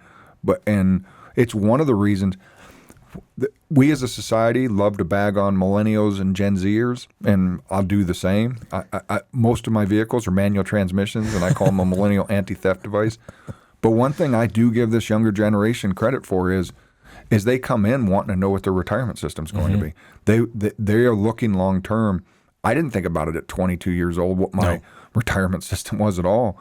And we have had people that have turned down detention officer positions when they find out that they're like, wait a minute, I got to pound pods and deliver trays to inmates, and I might have bodily fluid thrown on me, and I don't get a guaranteed retirement system. They came in thinking, well, I get 20 years. We go back to Florence being a prison industry. They grew up with their grandfather was a corrections officer.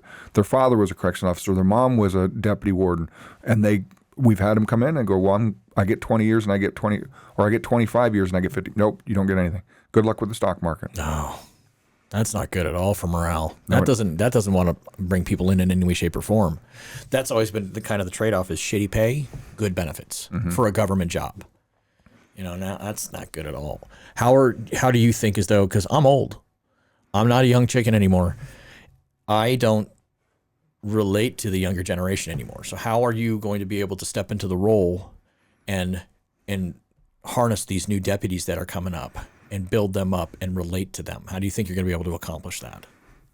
One of the really amazing things that I've found out with our younger generation is they may have a learning style that's different than us, and they may have an ability to absorb information that's different than us. But as far as our deputies, though, that we get hired, they want to learn and they want to absorb that information. And one of the things that I've found is I call it looking for the needle in the haystack is I will find a younger deputy that I've supervised that they're the exception that proves the rule. Like they learn old school like a boomer on certain aspects. And so then I'll contact them and say, well, how do I relate to your other generation regarding this? Goes, well, if you do it this way instead of this way, finding out that someone's an erudic learner as opposed to an empirical learner. If you're an empirical learner, I'm going to get you out there and I'm going to get you to actually do the job. Gotcha. Instead of making you read a book and then try to memorize what you're reading with the book. That's important to understand and realize that people learn different ways, and tailoring it to their needs will help them retain the information. How many times have you been killed by death by PowerPoint and don't remember a single thing that the class taught? That's exactly right. And some people learn that way, but I'm I'm the head nodding guy. One of the things with me is I as a society as a whole worldwide, I think one of the biggest injustices we made with this current generation that's growing up is the whole at-home learning during COVID. Because I've tried, I freely admit to people, if I'm in a Zoom meeting or you want to Zoom train me something, I'm not retaining anything from that. I definitely must have some sort of undiagnosed ADHD as far as if it's a virtual training, very little gets retained from me. click, click, click, click, click, click, click, click, click, click, and we're done. Yeah, I'm not that guy that's going to, but I do know individuals that's the way they learn because that's the way they were, they developed their learning skills. Yeah. Especially in this younger generation. Put it on a screen and just set it 6 inches from their face and they'll be able to retain it. We joke about the fact that someday if we could just allow them to write police reports with emojis. Car crash, boom. Yeah. That's hilarious. They would be so much quicker at submitting their reports. I have to pee. All right. I apologize for that. Supposed to do the click thing. Back to the Dora days. We're back to the Dora days where the inmates are always right. Right. And everything you do is wrong. And oh, by the way, what's worse than the Dora days is with the new director is they took all their merit protection away. Oh, that's insane. It is. Why would anybody want to do the job? I don't know. If there's no protections, there's no retirement system. Why would anybody do the job? That's why they had to drop the hiring age down to 19. I can't imagine being a detention officer at 19 years old. You know what their basic physical requirements is to get into CODA? This is their physical fitness test now for DOC. I had to go over and watch it in person just to see how idiotic it is. They have a long table like this. There's holes in the table.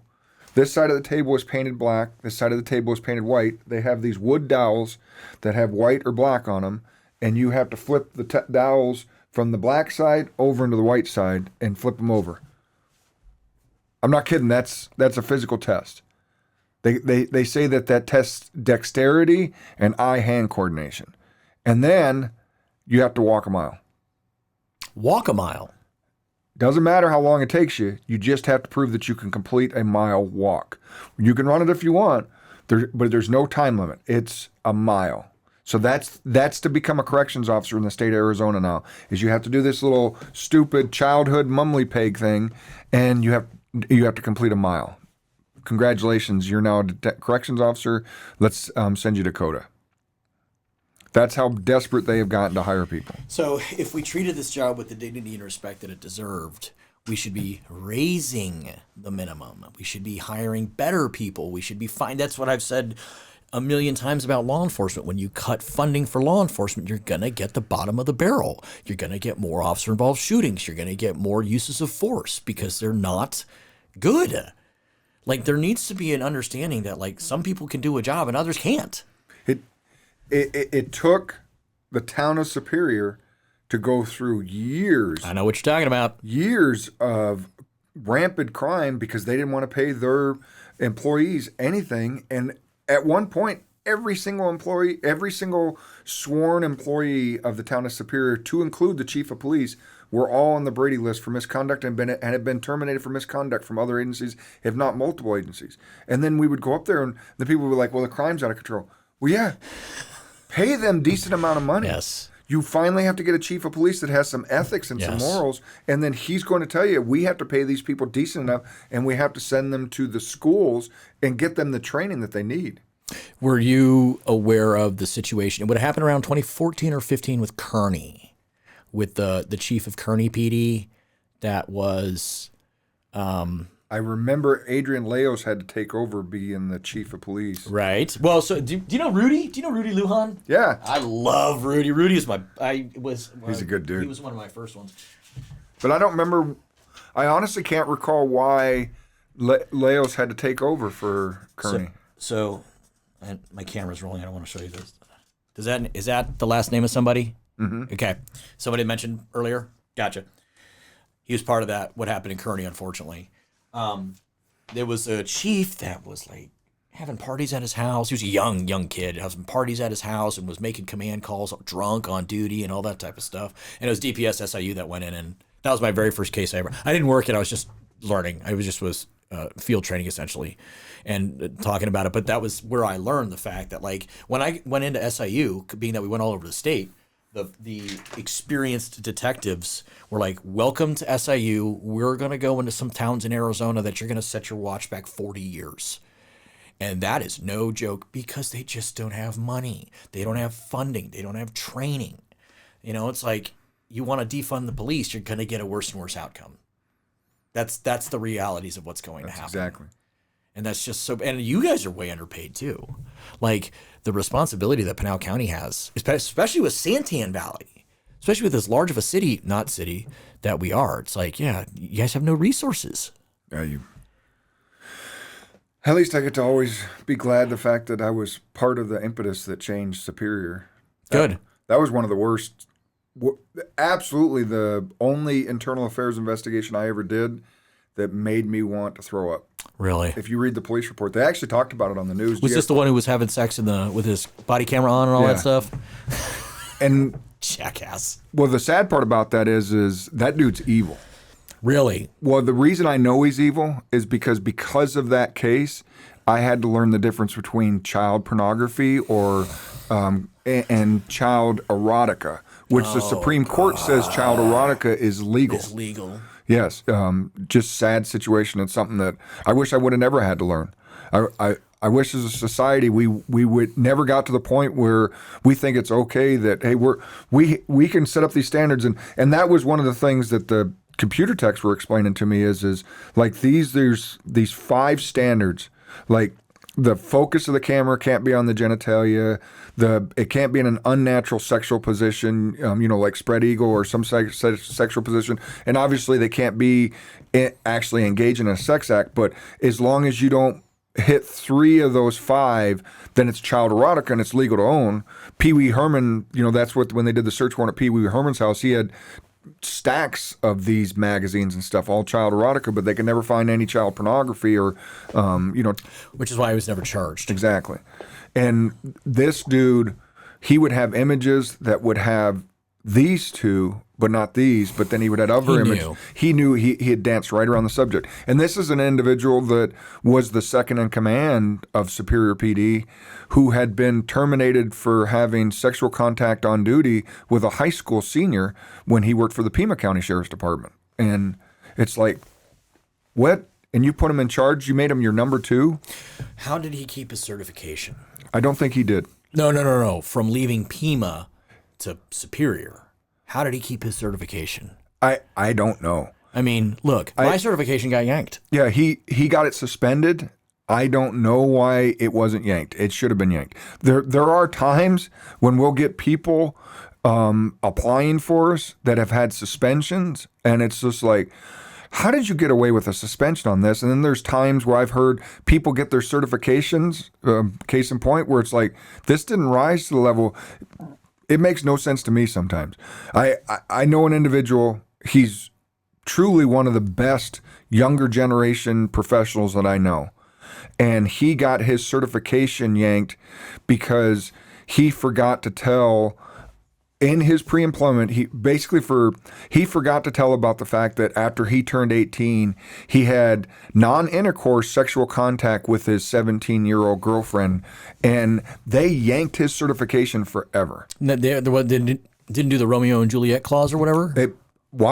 AZ Post became convinced because he came into his polygraph and he didn't say anything about it, and then he showed significant reaction during his polygraph, and in post-exam testing, he says, well, I forgot about this. Would this be why I had that significant reaction? And they said, well, he went into that polygraph with the intention of lying.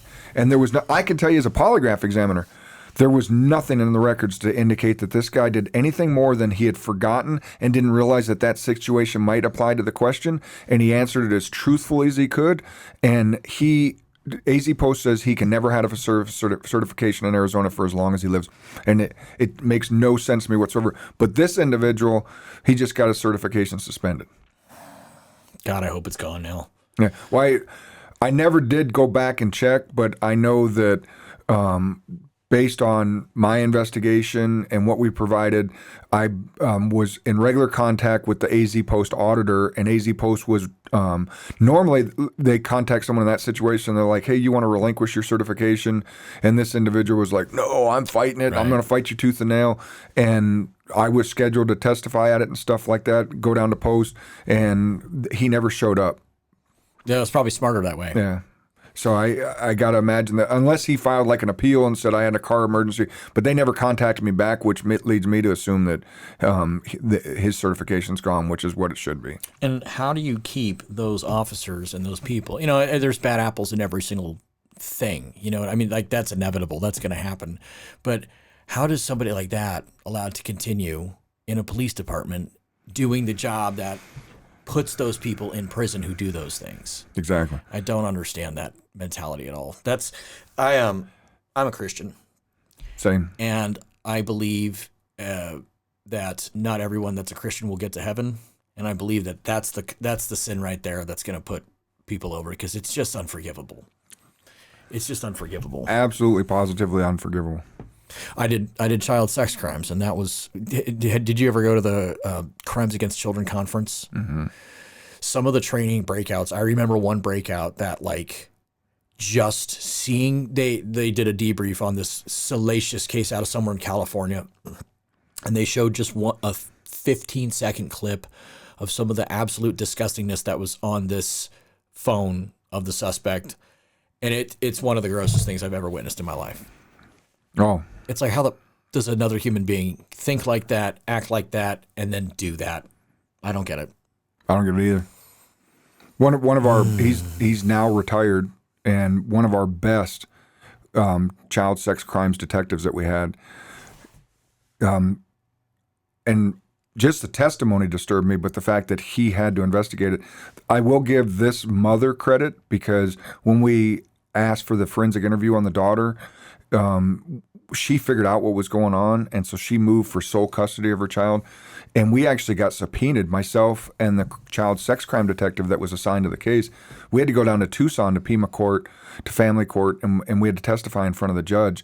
And the one thing that always disturbed me, because the expert in it had to explain the difference between child erotica and child porn.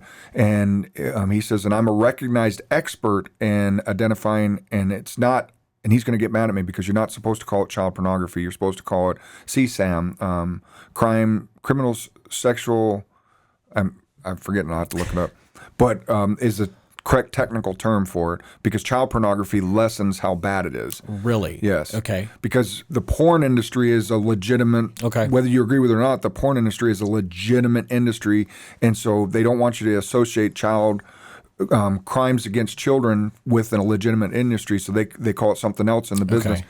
But he's up there and he's talking about the fact that he's a recognized expert in this, and he has prosecuted images where the umbilical cord was still attached. Oh. Exactly. You don't even want to hear that testimony, but the fact that he had to go to court, and there's that type of truly evil people on this planet.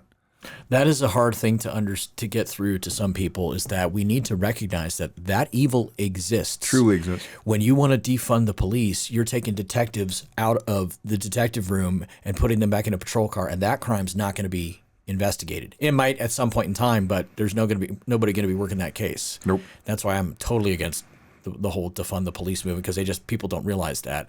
And there's sick and evil individuals out there that do that shit. Like, I don't understand how people don't understand that they think that does not happen. They think that that's not a reality in some people's lives. There's people living that horrific lifestyle right now. Yeah. Oh, it's so fucking gross. That shit is so bothersome. That was my biggest regret after my departure from law enforcement, was that I was not going to be able to be an advocate for those victims. So I never had a really terrible case. Thank God. But yeah, that shit is just disgusting. It is. Ugh. That's the shit that'll keep you up at night. Yeah. And that kind of segues, in case you didn't notice, we just kind of segued right back into everything. What are your thoughts on what's going on with PTSD and officer? And I'm sure you've seen your share of shit, and you've seen your share of death and everything like that. How does an officer in this day and age stay sane? How does an officer deal with the PTSD? I'm very fortunate to work for an agency that recognizes that there is PTSD, and that everybody is different in as far as how they decompress from it and how they can recover from it. DOC did a lot of great things for me. You were talking earlier about the benefits. After the fire, this was back in 2001. My hospital bill was over $250,000. We walked away. The only thing they wouldn't cover, ironically, was the Joe Byrne garments I talked about. Okay. So we walked away about $8,000 out of pocket in 2001, which if I'd have still been working construction, I would have had to file for bankruptcy with $250,000 worth of thing. But DOC has had some mix-ups. One of the things that I go back to is a real good friend of mine, Mike Fettgetter, and I worked DOC forever together. Just the greatest guy. We're working one night, and a mutual friend of ours drove to Iman Complex where we worked, got onto Iman Complex, and shot himself with a pistol.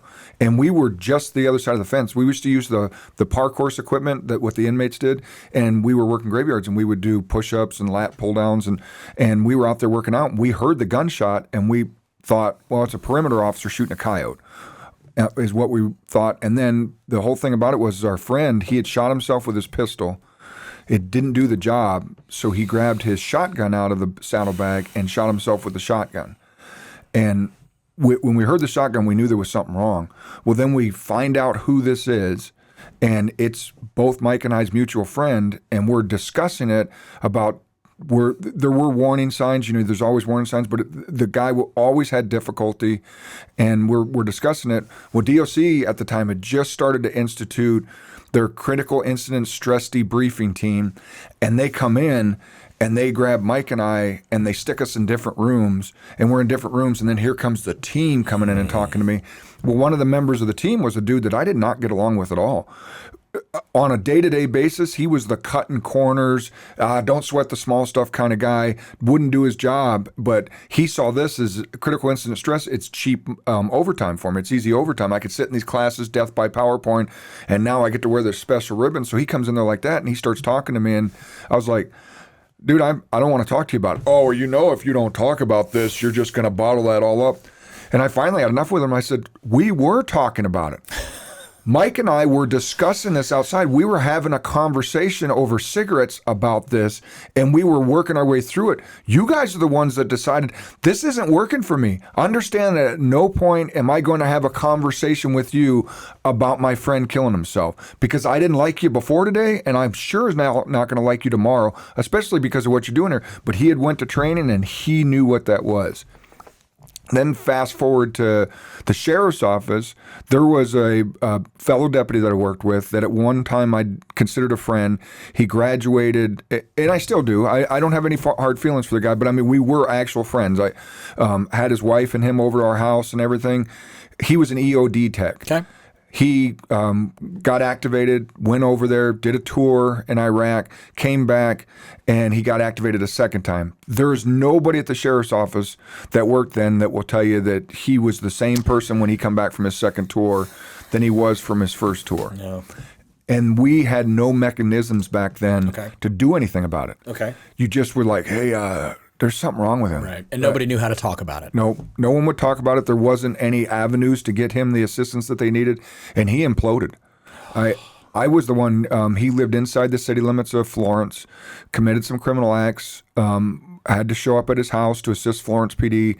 And at the end of the day, the way to defuse the situation as best as possible is I was the first guy into that house because they thought he was going to shoot somebody. And I remember telling the Florence officer, he's not going to shoot me. We're friends. I said, I can't guarantee he's not going to shoot one of you guys, but let me go in. And I made contact with them. We discussed it. I ended up having to be the guy that put handcuffs on him. It was a very dark time. And he downward spiraled from that, and he is completely out of law enforcement. And it was kind of ironic that I hadn't actually talked to him for many years, and I didn't know if he even still had my number. And when he found out I was running for sheriff, he shot me a text and said, nice. He says, you're going to be the guy that needs to be the sheriff. So I always appreciated that from him, but we should have took better care of him back then.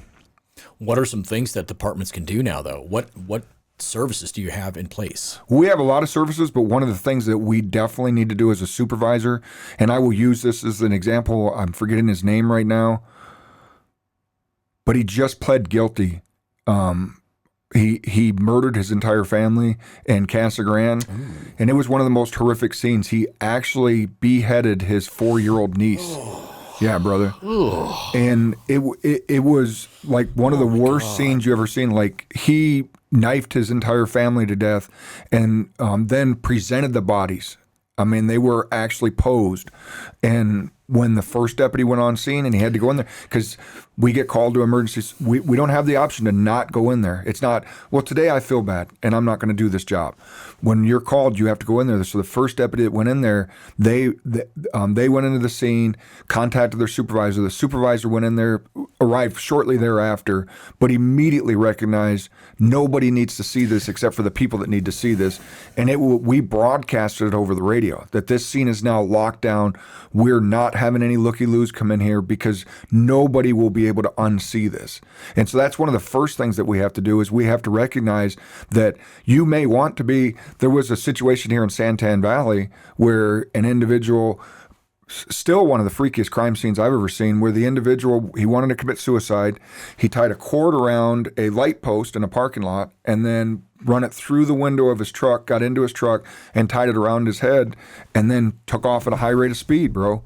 Holy shit. And when you showed up, we actually thought originally on the scene that it was a cartel hit. Yeah. Because it was so freaky. When we showed up in the parking lot, there was this head sitting on the asphalt and there was no blood because it had all gotten absorbed by the asphalt. So there's just this human head there and we didn't know where the truck was. And then you go over to the wrecked truck and then there's this decapitated body there. And there was a lot of deputies on that scene that after they heard about it, they wanted to drive up and go see that. Well, now knowing the experience that we have and the training that we've received, that we should have probably eliminated a lot of them deputies from going to that scene because that's some of the things that they cannot see. There's going to be times in our career that you're going to have to see stuff like I had to see with the child erotica that I wish I could have lived all of my life without learning the differences between there.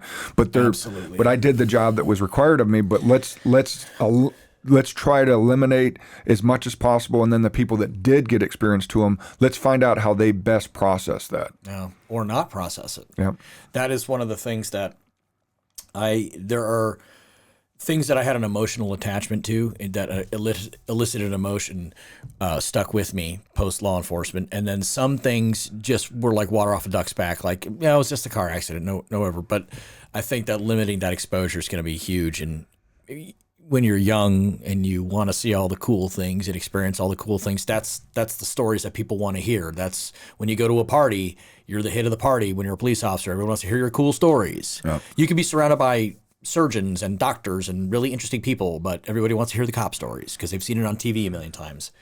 And now talking to so many people that I know that are out of it and that are affected by things and didn't know it was affecting them, and why did this scene bother me but that scene didn't bother me and all that. And it's one of those things where there needs to be a culture of, it's going to sound woo-woo and hippie, and I know I'm pro-cannabis and all that now, but it's like there needs to be a culture of taking care of yourself.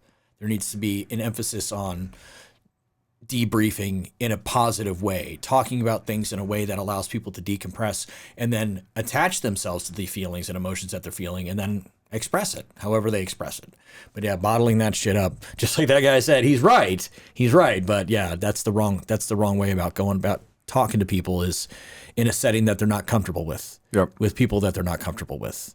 And I know there's been a big push and a big change in how that this is approached. And I think that one of the most important things is we have to have courageous leaders that are willing to take that hit, because let's be honest, I'm 54 years old. When I joined the Navy, if you admitted that you had anything like this, you were a sissy, a coward, you couldn't take this. And then it took people like, I have someone that I look up to immensely that had to admit that they had some issues with some stuff, and whether it's cannabis or whatever that you need to learn how to process this, they are actually on a ketamine treatment, and they're with a psychiatrist, and it's a doctor regulated situation. That's what they needed to process through. And I can tell you, this individual I've worked for many years, and he's a different person than he was before that, in a much better way, because he was able and was courageous enough to come out and say, listen, I need to fix myself, and in process of doing so, we need to learn how to fix other deputies. Zero shame in that. No. There should be none. There should be zero shame in that. And what do you think about have you experienced the ketamine treatment at all? No. What do you think about him doing the ketamine treatment? I think that if that is what if you have an ethical doctor that is working in your best interest, why would you not want to go down that route? I have not seen anything. I have not personally read or referenced anything that I think that there's any downside to it, as long as it's the same with going back to, if my doctor says I have high blood pressure and he prescribes me with this high blood pressure medication, why should that be controversial? Right, right. Now, there is what's happening now with PTSD and all that good stuff.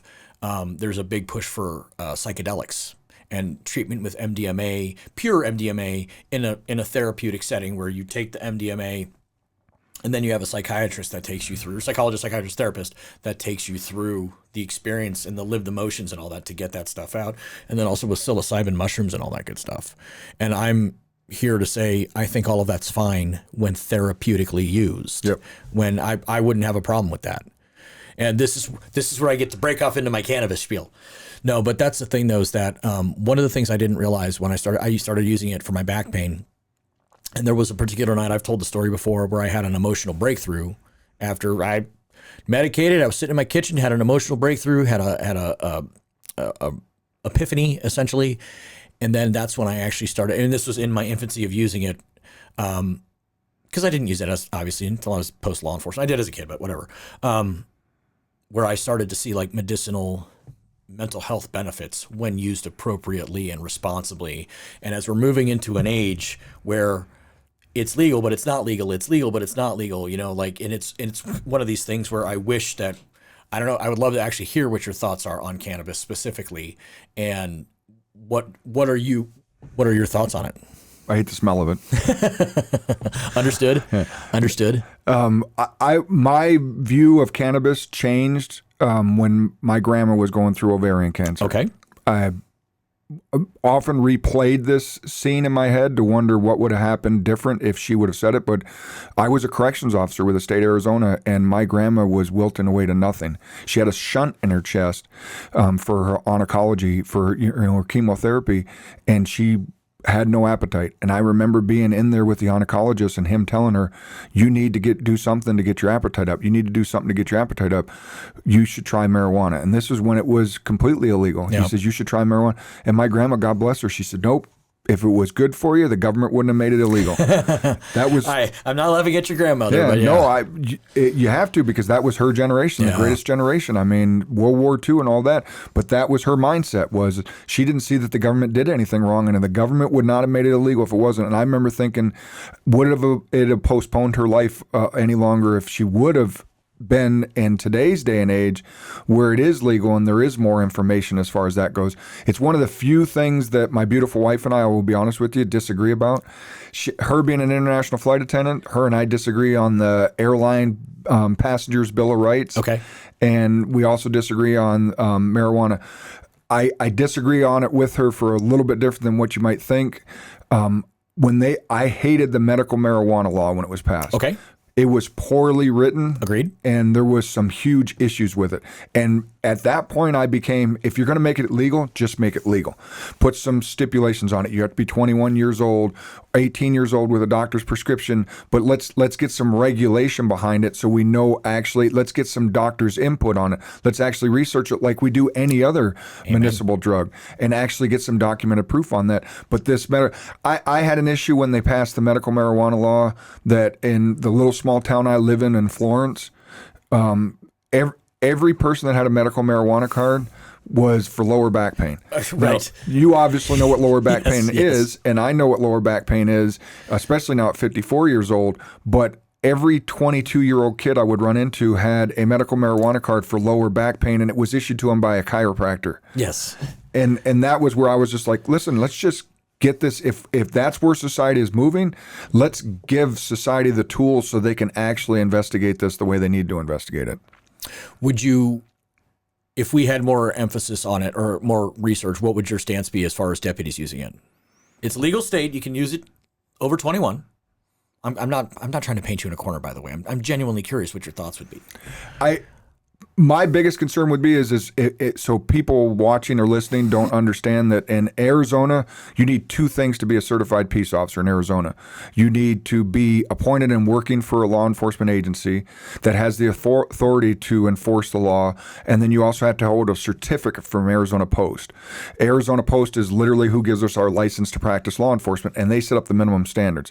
One of the things that I politely disagree with Arizona Post and this is my stance on it as a personal, is Arizona Post says that you can't smoke marijuana for the last 2 years prior to becoming certified. To me, that makes no sense whatsoever. I agree that you could set up the minimum standards. If you want to say once you become a peace officer, you can't use marijuana, or if you want to say, well, you can use marijuana under a doctor's prescription once you become sworn, we can have that discussion. But to me, it's one of the things that I think DPS is actually doing well. I just caught a glimpse of some advertisements they're doing. They're actually reaching out to young individuals and educating them here recently and saying, if you have any interest in becoming a law enforcement officer, understand that you have to quit smoking marijuana 2 years before you become a certified peace officer. Because a 20-year-old that wants to become a police officer at 21, it doesn't realize that they're using a legal substance that's going to prevent them from starting their career. So I think that's where the first push needs to become is we need to get AZ Post on board with understanding that if it's a legal substance, if Arizona has decided that this is legal and they should use it, that should not bar someone. If you want to put that clear dividing line in here that, hey, if you become a certified peace officer, you can't use marijuana the whole entire time you're certified, we can have that discussion on another day. But I think the discussion today would be is when marijuana became illegal, I had to reject... Legal. When marijuana became legal, I had to reject like 30-something applications overnight because it was legal January 1st, and all these people started applying. I want to be a peace officer. I want to be a peace officer. But they were honest, and they said, when's the last time you used marijuana? Well, I used it 3 months ago. Yeah. Or I used it the day it became legal. And I was like, well, you now have to wait 2 years. Yeah. And they're like, what? That doesn't make any sense. It's a legal substance. There's 3 dispensaries in the small town of Florence alone, and I can go and purchase this, and it now prevents me from the career that I want to work. And again, this conversation is not about that, but like I want to sit down now, understand. And again, having done the job, drank the Kool-Aid, listened to what they said, did criminal interdiction, and now moving into post-law enforcement and really, truly understanding what its purpose is. I want to fight that battle so bad with post and say, look, we're stuck in an old mentality, and then the fact that we allow alcohol, 8 hours before you're on duty, and don't be drunk on duty, that's pretty much your limitations on alcohol. But I could show data and prove that how terrible alcohol is. We all know an alcoholic. We all have had, if you drink, you've had struggles where you've drank too much, where cannabis doesn't have that. When it's used responsibly, when it's used with an intention and purpose, as I always say, and I would love to have this battle because it actually allows, it does the opposite effect of what a lot of people think. When you're just hearing the propaganda, you're hearing that it makes you stupid and all that good stuff. And that's just not the way it is. And like I said, this conversation is not about fighting that battle in any way, shape, or form. I appreciate your thoughts on that. I want to have that conversation with those in power and say, I am 100% for allowing law enforcement to be able to use cannabis. That 100%. And again, an addictive personality is going to be addicted to whatever, sugar, food, alcohol, cocaine, cannabis, whatever. They're going to be addicted to whatever. But understanding that when you have the proper education for what it can be used for, how you can use it appropriately and responsibly, it's a game changer. And just like you said, we don't know how the outcome could have been differently for your grandmother. And I didn't think highly of cannabis until I needed it. And that's exactly my point, is you don't know the benefits until you need it. And that's my spiel on cannabis. I don't want to go too far off the rails, but I appreciate your thoughts on that. And it's interesting that we're in a really interesting time. I like your perspective of an addictive personality is an addictive personality, and we need to start recognizing that more. Yes. I find so many addicts, whether they're alcoholics or other type of addicts, they just change one addiction to another addiction.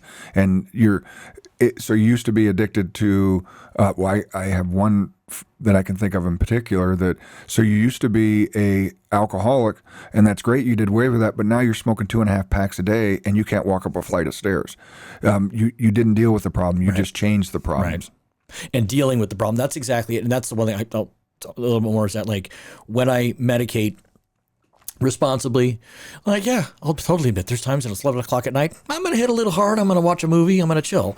But when I use it with intention and purpose, it just changes everything, and it allows you to attach to your emotions, and it allows you to actually deal with the situation. It allows you to, real quick, when I dealt with my PTSD and the trauma of the shooting up in Cholo and all that good stuff, what it allowed me to, I wasn't involved in the shooting. This is one of these moments where it's like, I didn't know that that was the problem, or that was why that incident, I didn't pull the trigger. But it allowed me to kind of walk back through the scene and attach my emotions and all that type of stuff. And it allowed me to release a lot of stuff and disassociate from it and process everything. So yeah, it's just one of those tools that I wish we could get, excuse me, right now. There's a huge push because of all these tier 1 operators and special operations guys and all that they're pushing for the psilocybin and the MDMA at the federal level, and they're skipping this. I've said this before. They're skipping cannabis. They're going over cannabis, and it's like, I think this is a fantastic middle drug. I'm not ready to do a full blown psilocybin trip and deal with that. Like, that's like intimidating it a little bit too much for me. Like, I'm not going there yet. Maybe I will in the future. Maybe my outlook changes or whatever the case is. But like, for now, I can manage my pain and deal with some, mental health stuff just through the use of cannabis, just through the smart use of cannabis and not getting stoned out of my mind every night.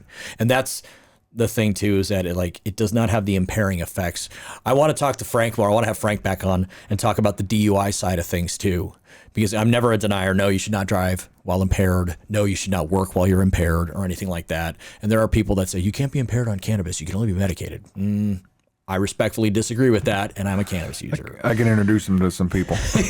yeah. Like, let's be really fucking honest here. Pardon my language. We can be really, really honest here. But yeah, there are people who are impaired by cannabis. And every medication can be abused. Amen.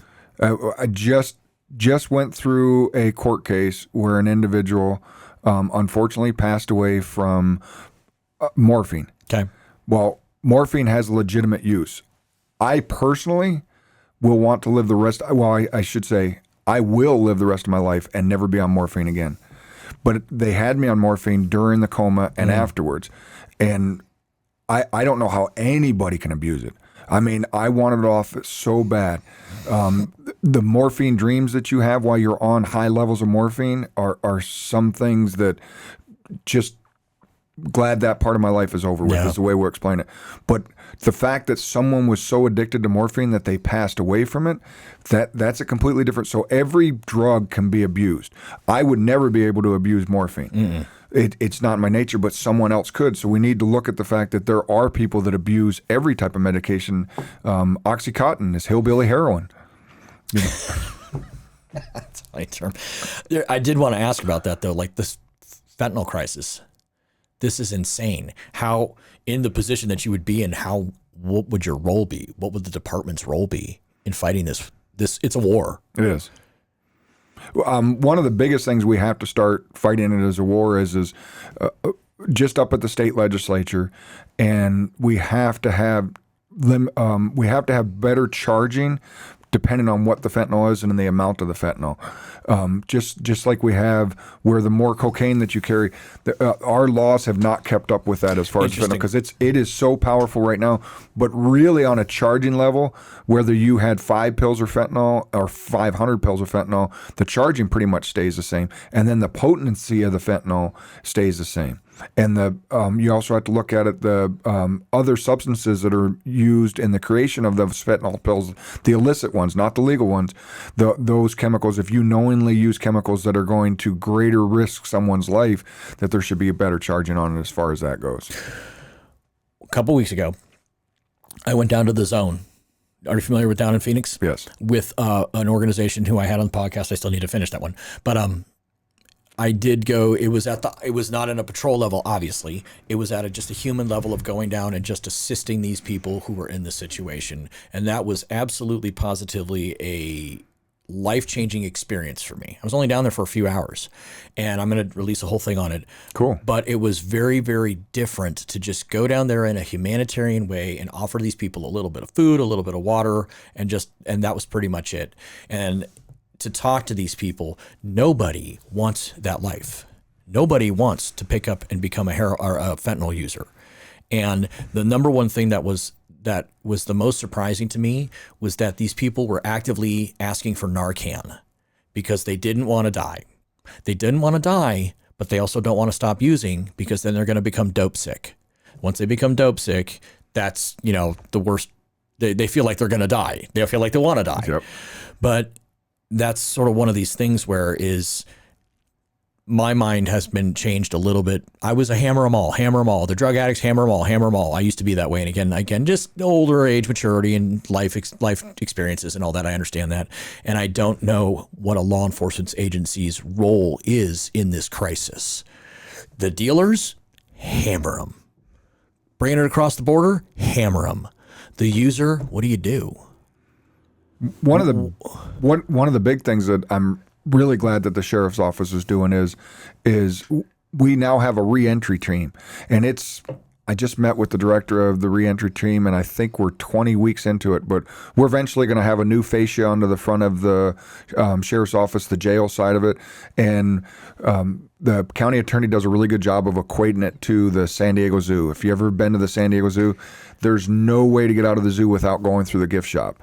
And so we're going to create a reentry center where there's no way to leave our jail without going through our gift shop. And our gift shop has the resources that you will need.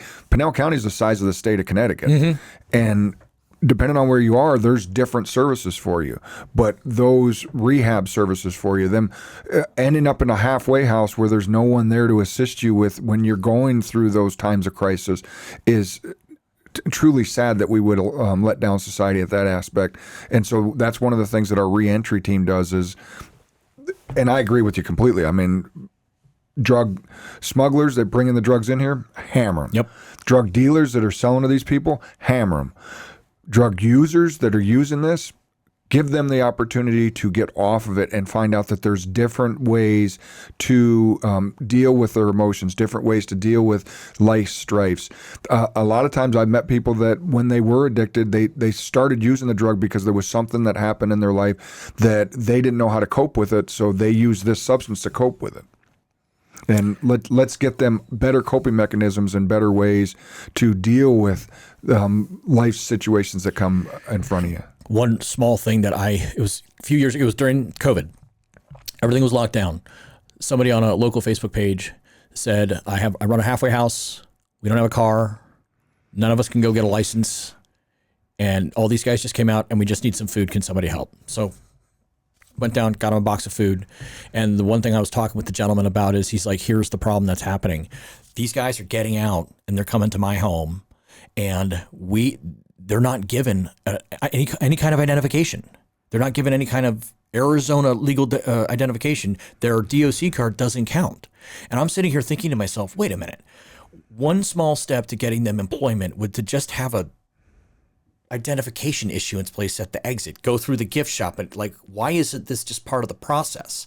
Why are we setting them back up into society? And I talked with these dudes inside the house. They're like, dude, and again, this was during COVID to where they just couldn't get around. Everything was locked down, had to make appointments. They didn't have a car. So on top of their issues, there's other government issues that they couldn't help. And I'm like, why isn't this just part of the process? Congratulations. You've served your time. Welcome back into society. Here's your identification and all your stuff. This isn't hard. Why can't we fund that? It isn't, and you nailed the perfect point, because when I was meeting with our director of reentry, she was showing me all of the statistics and everything, and it was actually like drinking through a fire hose, but just the great work that we're doing at the Pinal County Sheriff's Office. And when she showed me when we contacted people getting out and people that had been out for a while, the number one impediment they saw to reentering society was lack of identification. And again, DOC and Pinal County are two separate entities. I want to make sure that we make that clear. But again, we're setting them up for failure. That's stupid. Yep. Let's just fund that. How about on the day that people, how about we do releases on Tuesday and then everybody gets taken down to an office and everybody gets ID? I wouldn't mind spending an extra penny a month to fund that. Like, I don't, that's the kind of stuff that drives me crazy about that stuff. Yeah, and big government, that's kind of the stuff that drives me crazy with big government, because our big impediment is dealing with MVD over the whole thing. Because only an MVD, I would like to have an MVD station at the sheriff's office where we have an employee that can produce a driver's license. But I can tell you this is a professional experience with you to explain big government at its finest. Somewhere years ago, we have a substation in Samuel, Arizona, way eastern Pinal County. The substation was originally built that in the center of the substation was a courthouse. That courthouse was not being used, so someone years ago at the county level leased that courthouse, the center of our substation, out to ADOT MVD. Okay. And there was a little MVD office in there. It was COVID, actually. I know why. So COVID hit, and they closed down that MVD office.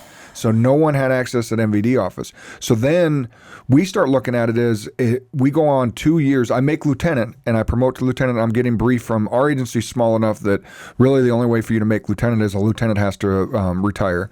So Lieutenant Pyle was retiring, and I'm taking over for him, and I'm getting a briefing on my region that I'm now going to be a commander over. And he says, and don't let our gym fail. It's one thing he told me. He says, don't let the mountain deputies down, because Santan Valley has a gym, Arizona City. He says, the mountain deputies want a gym. He said, don't let our gym fail. And I was like, what are you talking about? He goes, well, I've been trying for months now to get MVD to vacate the courthouse, because it's been shut down for 2 years, so that we can take the courthouse and build a gym in there for the deputies. That's what started the impetus. I can tell you that I would go up the chain of MVD trying to find out somebody if they were going to reopen the MVD, or if they had any interest in just releasing us from the lease. I would either get, we don't have an MVD in Samuel. You're right. Yeah. You don't. You did. We've never had an MVD in Samuel, or we have absolutely no intention of ever opening that MVD back up. And it was funny, because it would be like leapfrogging. I talked to this supervisor, would say, well, you have to talk to my supervisor, and they would give completely conflicting stories on what was going on. Well, we started looking into it, and somehow we had signed this lease years ago that the payments that the State Department was paying us to lease that center courthouse out didn't even pay the electricity for their computers. We were losing money in the deal, and so we canceled the lease with them. And as soon as we notified them, said, hey, we're going to end this lease at the end of the fiscal year. You guys need to come and get your computers. Wait. We want that building. We want that building. And I'm very grateful for the county and the Board of Supervisors that they said, no, you have state money. If you want to build an MVD, you can build your own building. We need that building back. And that opened up so much for us, because now a services poor area of our county, we took this substation and we gutted it, and now we're remodeling it, and now we have WIC in there. Oh, nice. And we have copper corridor in there, which is transportation to get people to their medical services providers or their parole officers, and we're working to get that. That was not anything that ever existed, and that's one of the things. If you think about the fact that you were talking about earlier, and we both were, about the sheriff is responsible for maintaining the jails, the Pinal County, roughly speaking, is the size of the state of Connecticut. We have one jail. It's in Florence, Arizona. If I arrest you in Dudleyville, Arizona, or Samuel, Arizona, today when you get released from jail, you're not going to have a driver's license most of the time, and you're going to have to walk back to Dudleyville. Yep. And that's one of the things that our reentry program is looking at, is giving people not only a ride back home after they made what could possibly be the worst mistake they ever made of their life, and they may never make another one, but let's give them the tools to make sure that that's the only mistake that they made for the day, is give them a ride back to their place. And then if they need subsequent rides to their parole officer, their medical services provider, or DMV to get a driver's license, let's start working on that to give them the services that they need. This is a prime example of how we can actually bridge the gap between a strong law enforcement agency and criminal justice reform. This is a perfect opportunity. And did you have a hand in getting all that stuff moved and out and all that good stuff? At the San Juan? Yeah. I will tell you, Eli started it. I was the one that pushed to get DMV out of there because I just could not get any. And then that started the impetus. But the current lieutenant and our chief deputy has done an amazing job from taking it from there. Yeah, that's amazing though. That's simple little steps like that. Like, and nobody, like you said, is it a mistake or is it misconduct? Is that person just an asshole or did they make a mistake in their life? Yep. Yeah, but that's very simple things that gives the sheriff's office a better, the public sees you a lot better. And if you've ever, back in the day when you were working on the road, if you ever arrested somebody who had been through the horseshoe at Maricopa County or somewhere else, like, oh man, I don't want to go back there. Like, they remember this stuff. If people have been arrested and are treated fairly and respectfully versus maybe not necessarily. I'm not saying anything bad about Maricopa County Sheriff's Office now, but I'm saying, but back in the day, that place was rough. This was. So yeah, so they remember that, and then they remember how they were treated by the law enforcement. Very much so. Very, very much so. That's a small thing. That's awesome to hear. That's very cool. One last thing I wanted to touch on. You have given me so much freaking time. This is going to be awesome. The border. What are your thoughts on the border and what's happening? What is Pinal County's role in this? Two things. I will repeat this until I die to get people to understand this. We just had a press conference at the state capitol this week, and I said this on the camera, and of course the news didn't put it on the news, but I served during Desert Storm. The whole world recognized that when 80,000 people went into Kuwait, that was an invasion. Yeah. That's how many people entered the United States illegally in the last 2 weeks. And that's a low estimate. It's actually probably the last week, but we're talking about that many people that why are we not seeing this as an invasion? Why are we not stopping it? The federal government right now is facilitating an invasion, and it scares me for the reasons that they're doing that. Yep. And I get very irritated professionally that our legacy news wants to continue to point out the fact that Pinal County is not a border county. It's not a border county. So like somehow we don't have any say on the Arizona border because we're not actually on the Arizona border. The border is so porous right now, and there are so many people invading our country right now that it's affecting the entire country. The New Hampshire primaries, the number one thing that the voters in New Hampshire were said that was a concern to them was the border. Yeah. If the border's bad enough that New Hampshire's worried about it, I think we have a right to be worried about it in Pinal County, especially when you look at the fact that if you go down to Interstate 8, at the press conference on Monday, I made an open invitation to every single reporter there from all the local news networks. I said, if you want to get my patrol car, I'll take you down to Interstate 8 and I'll show you these loadout stations. They're right there. The border literally, for a literal standpoint, not figurative, is 5 to 8 miles south of Interstate 8 because the Tohono O'odham Nation crosses the international border.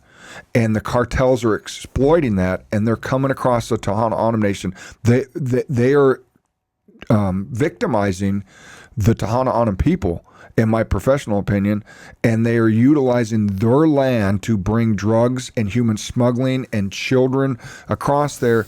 And then, so the border from a practical standpoint is just below Interstate 8, and that's all coming to us, and we have to do something to stop it.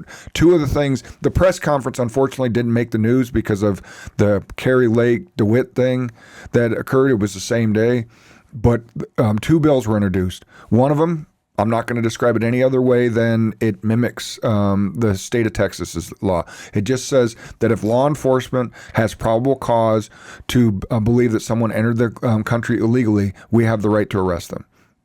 Pretty much great law, black and white, very succinct. The other law I think that is very important is you know this as a trooper, brother, our failure to yield and felony flight laws are solely antiquated. One of the big things is I lit up a lady one time. I still don't believe her story, but it's her story and she stuck to it. I'm in a fully marked patrol vehicle, black and white, top lights. I light her up. She drives all the way to her house, 3 miles to her home to her house, but never exceeds the speed limit. She's 5 miles below the speed limit and drives all the way home with her vehicle, and ended up I have to put her in cuffs in her driveway. Right. She claims she never saw me. For 3 miles, she never saw me. Did she not see other cars on the road, or? And it was funny because there was absolutely no way. I literally saw her on multiple occasions look in her rearview mirror and see me. I had to articulate in the police report that my red and blues were reflecting off of her dash, and she could see other people pulling over on the side of the road, but she just drove home. But that was her story. She went into court and she said, I never saw him.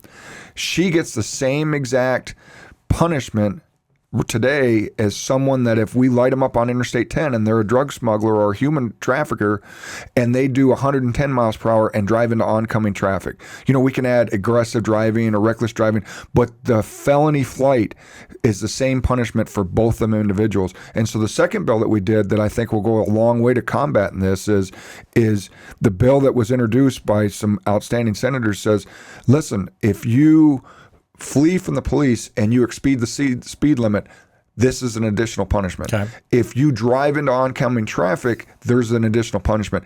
If you cause a collision, there's an additional punishment. And then the worst, if you cause physical injury to any person during your flight, it's even a worse punishment. And it ramps up the felony degrees. And I think it's an outstanding law. One of the things that's absolutely spooks the hell out of me now is this, where the cartels are recruiting teenagers through the app, and the teenagers are getting paid thousands of dollars to go and pick up individuals, sometimes drugs, and transport them to people.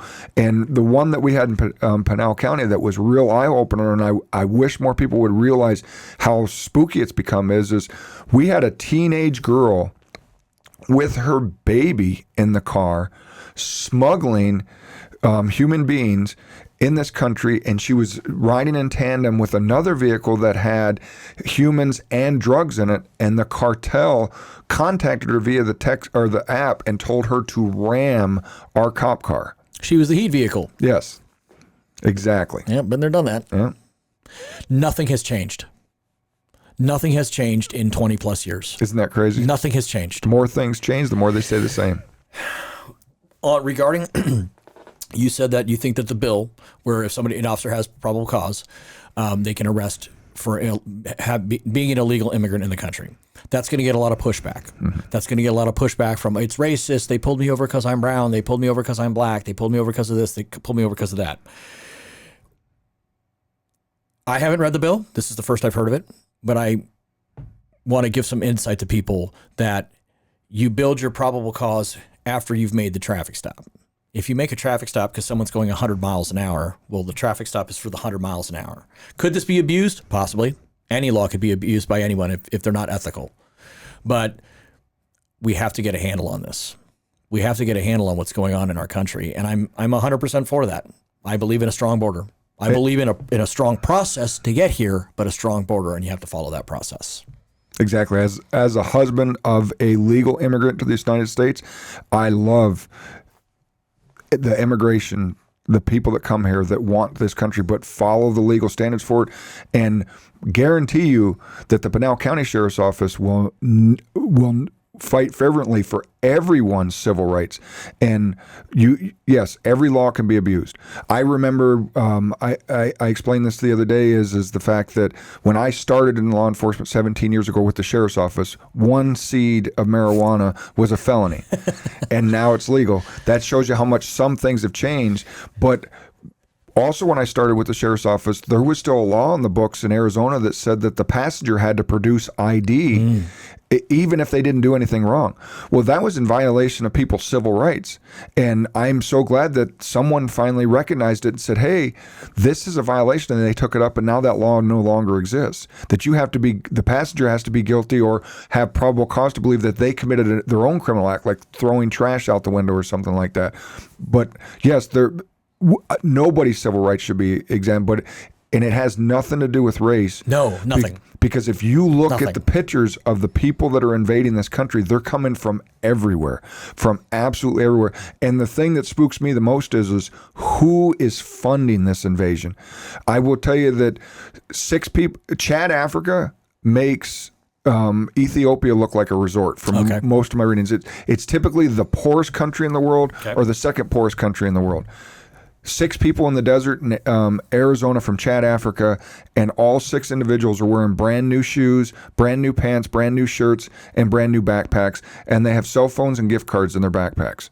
How does that happen? Explain to me logically. I had a discussion with a very nice, very intelligent lady the other day down in Saddlebrook, and she tried to explain to me how that happens, and she, for lack of a better word, ended up finally admitting as she started to explain it. She's like, you're right. I don't have any explanation for that.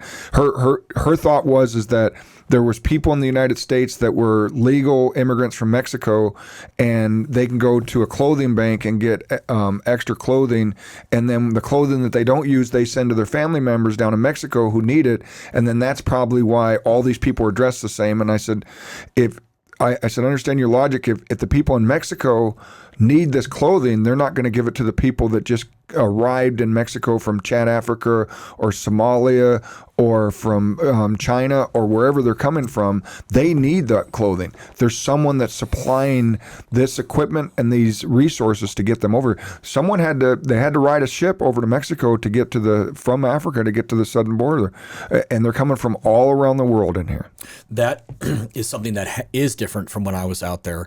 It was back in my day, it was mostly Latin American countries, Panama, Guatemala, South America, all that type of stuff. And now, just like you said, I'm just seeing an influx. And I'll tell you right now, and I'll say this, like, I would absolutely love to go get in your patrol car and go take video and go attach it to this podcast. Like, I don't know what I'll fill out whatever paperwork I need to do the CO form, because I've been down there and I've seen all that. But this is shit that the public needs to see. Mm-hmm. I don't care if it's me or Peter Santinello or whoever does this stuff. Like, this is stuff that needs to get exposed and show the people that this is happening in our backyards. And I'm a huge proponent of a safe and secure border. And trying to get people to just see with their own eyes. And there's just so many times where I meet people like that, and they don't see anything wrong with 12 million, 20 new million people coming in here. And when you start to say things like, well, they were well vetted at the border. No, they weren't. How do you vet someone that has no identification and has no proof of who they are? In my short career, because it's gone by so fast, I have contacted the same deported felon 3 different times, and this same deported felon every single time has a different name when he's back in the United States. They have no way to process someone. If I present myself to you and you have no way to run my fingerprints and no way to check my background, and I have no documentation, you're taking me on my word. And that's what they're calling vetting these individuals when they come across the border. Nope. Yep. It's a scary situation. It is. And I don't know how to fix it. But with the right man in office, we can definitely help quash that. I got a very easy fix for it. Because my irritation is the fact that the asylum judges are not on the border. Very quick and easy fix for this situation is because everybody that wants to look at it logically realizes that the majority of these people do not fit their asylum claims. Right. They come up, and I'm just talking about the asylum seekers now. I'm not talking about the bill that's actually addressed, that was introduced, has not actually nothing to do with the asylum seekers, because the asylum seekers, if they go to the federal government at this day and age has decided that they're going to allow an invasion, and they're going to facilitate it by, if you go to a border entry point and you say, I'm an asylum seeker, I need to seek asylum, they're going to give you a ticket to wherever you say that you want to live. And then depending on where you are, it's 5 to 7 years now when your court date's going to occur for the judge, if you show up, to decide whether you actually qualify for asylum or not. We're not talking, the bill that was actually introduced is talking about the people that don't go through the legal point of entry. We're dealing with the people that intentionally evade Border Patrol and try to come to this country. It has to be for nefarious purposes. If the whole world knows, you can watch the news. Telemundo did a really great piece on the fact that they're being educated. Yeah. Joe Biden said, come to a port of entry and say you're seeking asylum. It doesn't matter where you are. Just tell them you're seeking asylum, and you will get into the interior of the United States, and you will get a plane or a bus ticket to get to the interior of the United States. So the people that are avoiding that process as a law enforcement officer, we have to be more concerned with why they're doing it. They're actively avoiding it. But if you want to deal with the quote-unquote asylum seekers, first we have to have a secure border, then put the asylum judges down on the border. So when someone comes up and says, I'm seeking asylum, wait a minute. How many different countries did you go through before you got to the United States border? You don't qualify for asylum because you have to seek asylum in the first country you get to after you leave the country that you're seeking asylum from. And these guys are not doing it. There's no way physically for someone to get from Kashmir to the United States without going through a couple other countries. And then if we put the judges right then and there, they can just make that statement and say, nope, sorry. Yep. And that's the one. I have a Border Patrol neighbor. Great guy. He's actually, I don't want to name his name because he's actually pretty high up in Border Patrol, and he is absolutely positively frustrated with the fact that when someone shows up from a country that clearly they had to go through multiple countries to get to here, that he's not given the ability to go, you don't qualify, go back. Right. Go back. You don't qualify. And he's like, we're not given that authority, even though it's in black and white. We're told, well, you're not a judge. You can't make that determination. So I can't use the tools that you've given me and the training that you've given me years to develop to see what a 3-year-old child can figure out. This is, it was not perfect. It's never been perfect. The system has never been perfect. And it doesn't matter what political power is in or political party is in power. It's never been perfect. But what's happening now is absolutely because of this current administration, and President Biden has allowed this to happen. Mm-hmm. And again, I think this is probably the most controversial thing I've ever said on this, but I am for a strong border, and I could go into all the crap that I've seen, but that's irrelevant now. It's what's happening now is human smuggling, is sex trafficking, is drug smuggling. It's tearing the foundation of this country apart. And I didn't mean to be laughing at what you're saying. I just had to laugh is the fact that we now live in a day and age where saying that you want secure border for your country and protect your country is somehow controversial. And it shouldn't be at all. It shouldn't be at all. That shouldn't be at all. The fact that I can't believe that I live in a day and age that when I say that I support the Constitution and would defend your constitutional rights, somehow I'll be labeled as a controversial constitutional sheriff. There should be no controversy about the fact that I'm going to defend the Constitution. I swore an oath to it when I joined the Navy. I swore an oath to it when I went to the Department of Corrections. And I swore an oath to it to not only when I became a deputy, but both times I promoted to sergeant and lieutenant. And I will defend your Constitution. But somehow in 2024, that statement that I just made, I've had people come up to me and tell me that that's controversial, that I'll say I'll defend the Constitution. And people that say when I tell them I'm for a strong border, I'm for a robust legal immigration system. Yep. Let's get the people that actually need to be here and want to become part of the United States. Let's get them through the process, properly vetted, and get them in here so we can all be a better country. But when I got to your house today, you got a front door on your house. It's not because you're racist. It's because you need to defend what's yours, and you need to make sure that what's yours is well taken care of. We need to have a door on the United States. And it's never been a perfect process, but it's completely different now. Yeah. I go back to my stepfather, God rest his soul. He was a third-generation cattle rancher in Quemada, New Mexico. He had migrant workers that would walk up from Mexico every year and cut firewood on his ranch. They would cut firewood and sell firewood. It was a benefit for him because he had more grazing land. They made the money cutting the firewood. They came up every single year through that. That's not the invasion that we're looking at right now. No. Those people who want work. Yeah, we are looking at people that come up now, and New York City, they were literally complaining about the housing that they were provided, that the mattresses weren't comfortable enough. Yet they're not doing anything to be productive to society. I have found that watching that on the news play out with all of these sanctuary cities suddenly complaining, it's like, what do you think is happening to rural Texas? You never hear anything about New Mexico. New Mexico's like, they jump over New Mexico. And Arizona, we can go down right now and take a look and say, this is what's happening. Mm-hmm. I think this is a perfect place to end. Okay. Because it's a hot button topic. Is there anything else you want to add? I appreciate your time. Appreciate the invite. I appreciate you coming on here and talking. And again, I think I wish you the best of luck. And I'm allowed to say, I want you to win. I think this is a pretty important election, and it's a pretty important county as well, with as much as it's been in the news. I would say if you allow me to, that if anybody has the time or they're curious whatsoever, take a moment to go to my website. Oh, no, yeah, we're good. Yeah, get your info out there. TeepleForSheriff.com, and I'm also on Instagram as Teeple for Sheriff, on Facebook for Teeple for the People, because my favorite definition of family is a societal enclave of like-minded people with a common goal or purpose, and I think that everybody in Pinal County is my family, and we all have to have the common goal of protecting everybody's individual rights and making sure that we hold the line here in Pinal County, and that's my biggest reason for running for sheriff's offices. Is I explain it. Mark Lamb is the CEO of our company. Matt Thomas is the chief operating officer of our company, and Chief Brian Harrow is the chief financial operator of our company. If you have an investment in a company, whether it's you work for the company and you want to continue to get good benefits and good living style, or if you have stock in a company, you will listen to the people when they're running the company correctly. And all three of those individuals asked me to run for sheriff because they don't want the sheriff's office to fall by the wayside. They don't want your individual liberties to be compromised.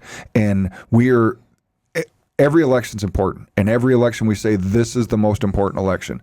But truly, this is one of the most important elections that we have coming up. And I want to make sure that my brothers and sisters, whether they're in working for PCSO or they're my neighbors or your neighbors, have their individual liberties protected, and we don't sidestep and have someone, a CEO that has no idea how to run the sheriff's office. I'm the only person running for sheriff that has sworn supervisor command level experience with the Pinal County Sheriff's Office, and I know how it's run today on a day-to-day basis. Perfect. All right. Thank you, sir. Thank you, sir. Awesome. I appreciate it, brother. Thank you.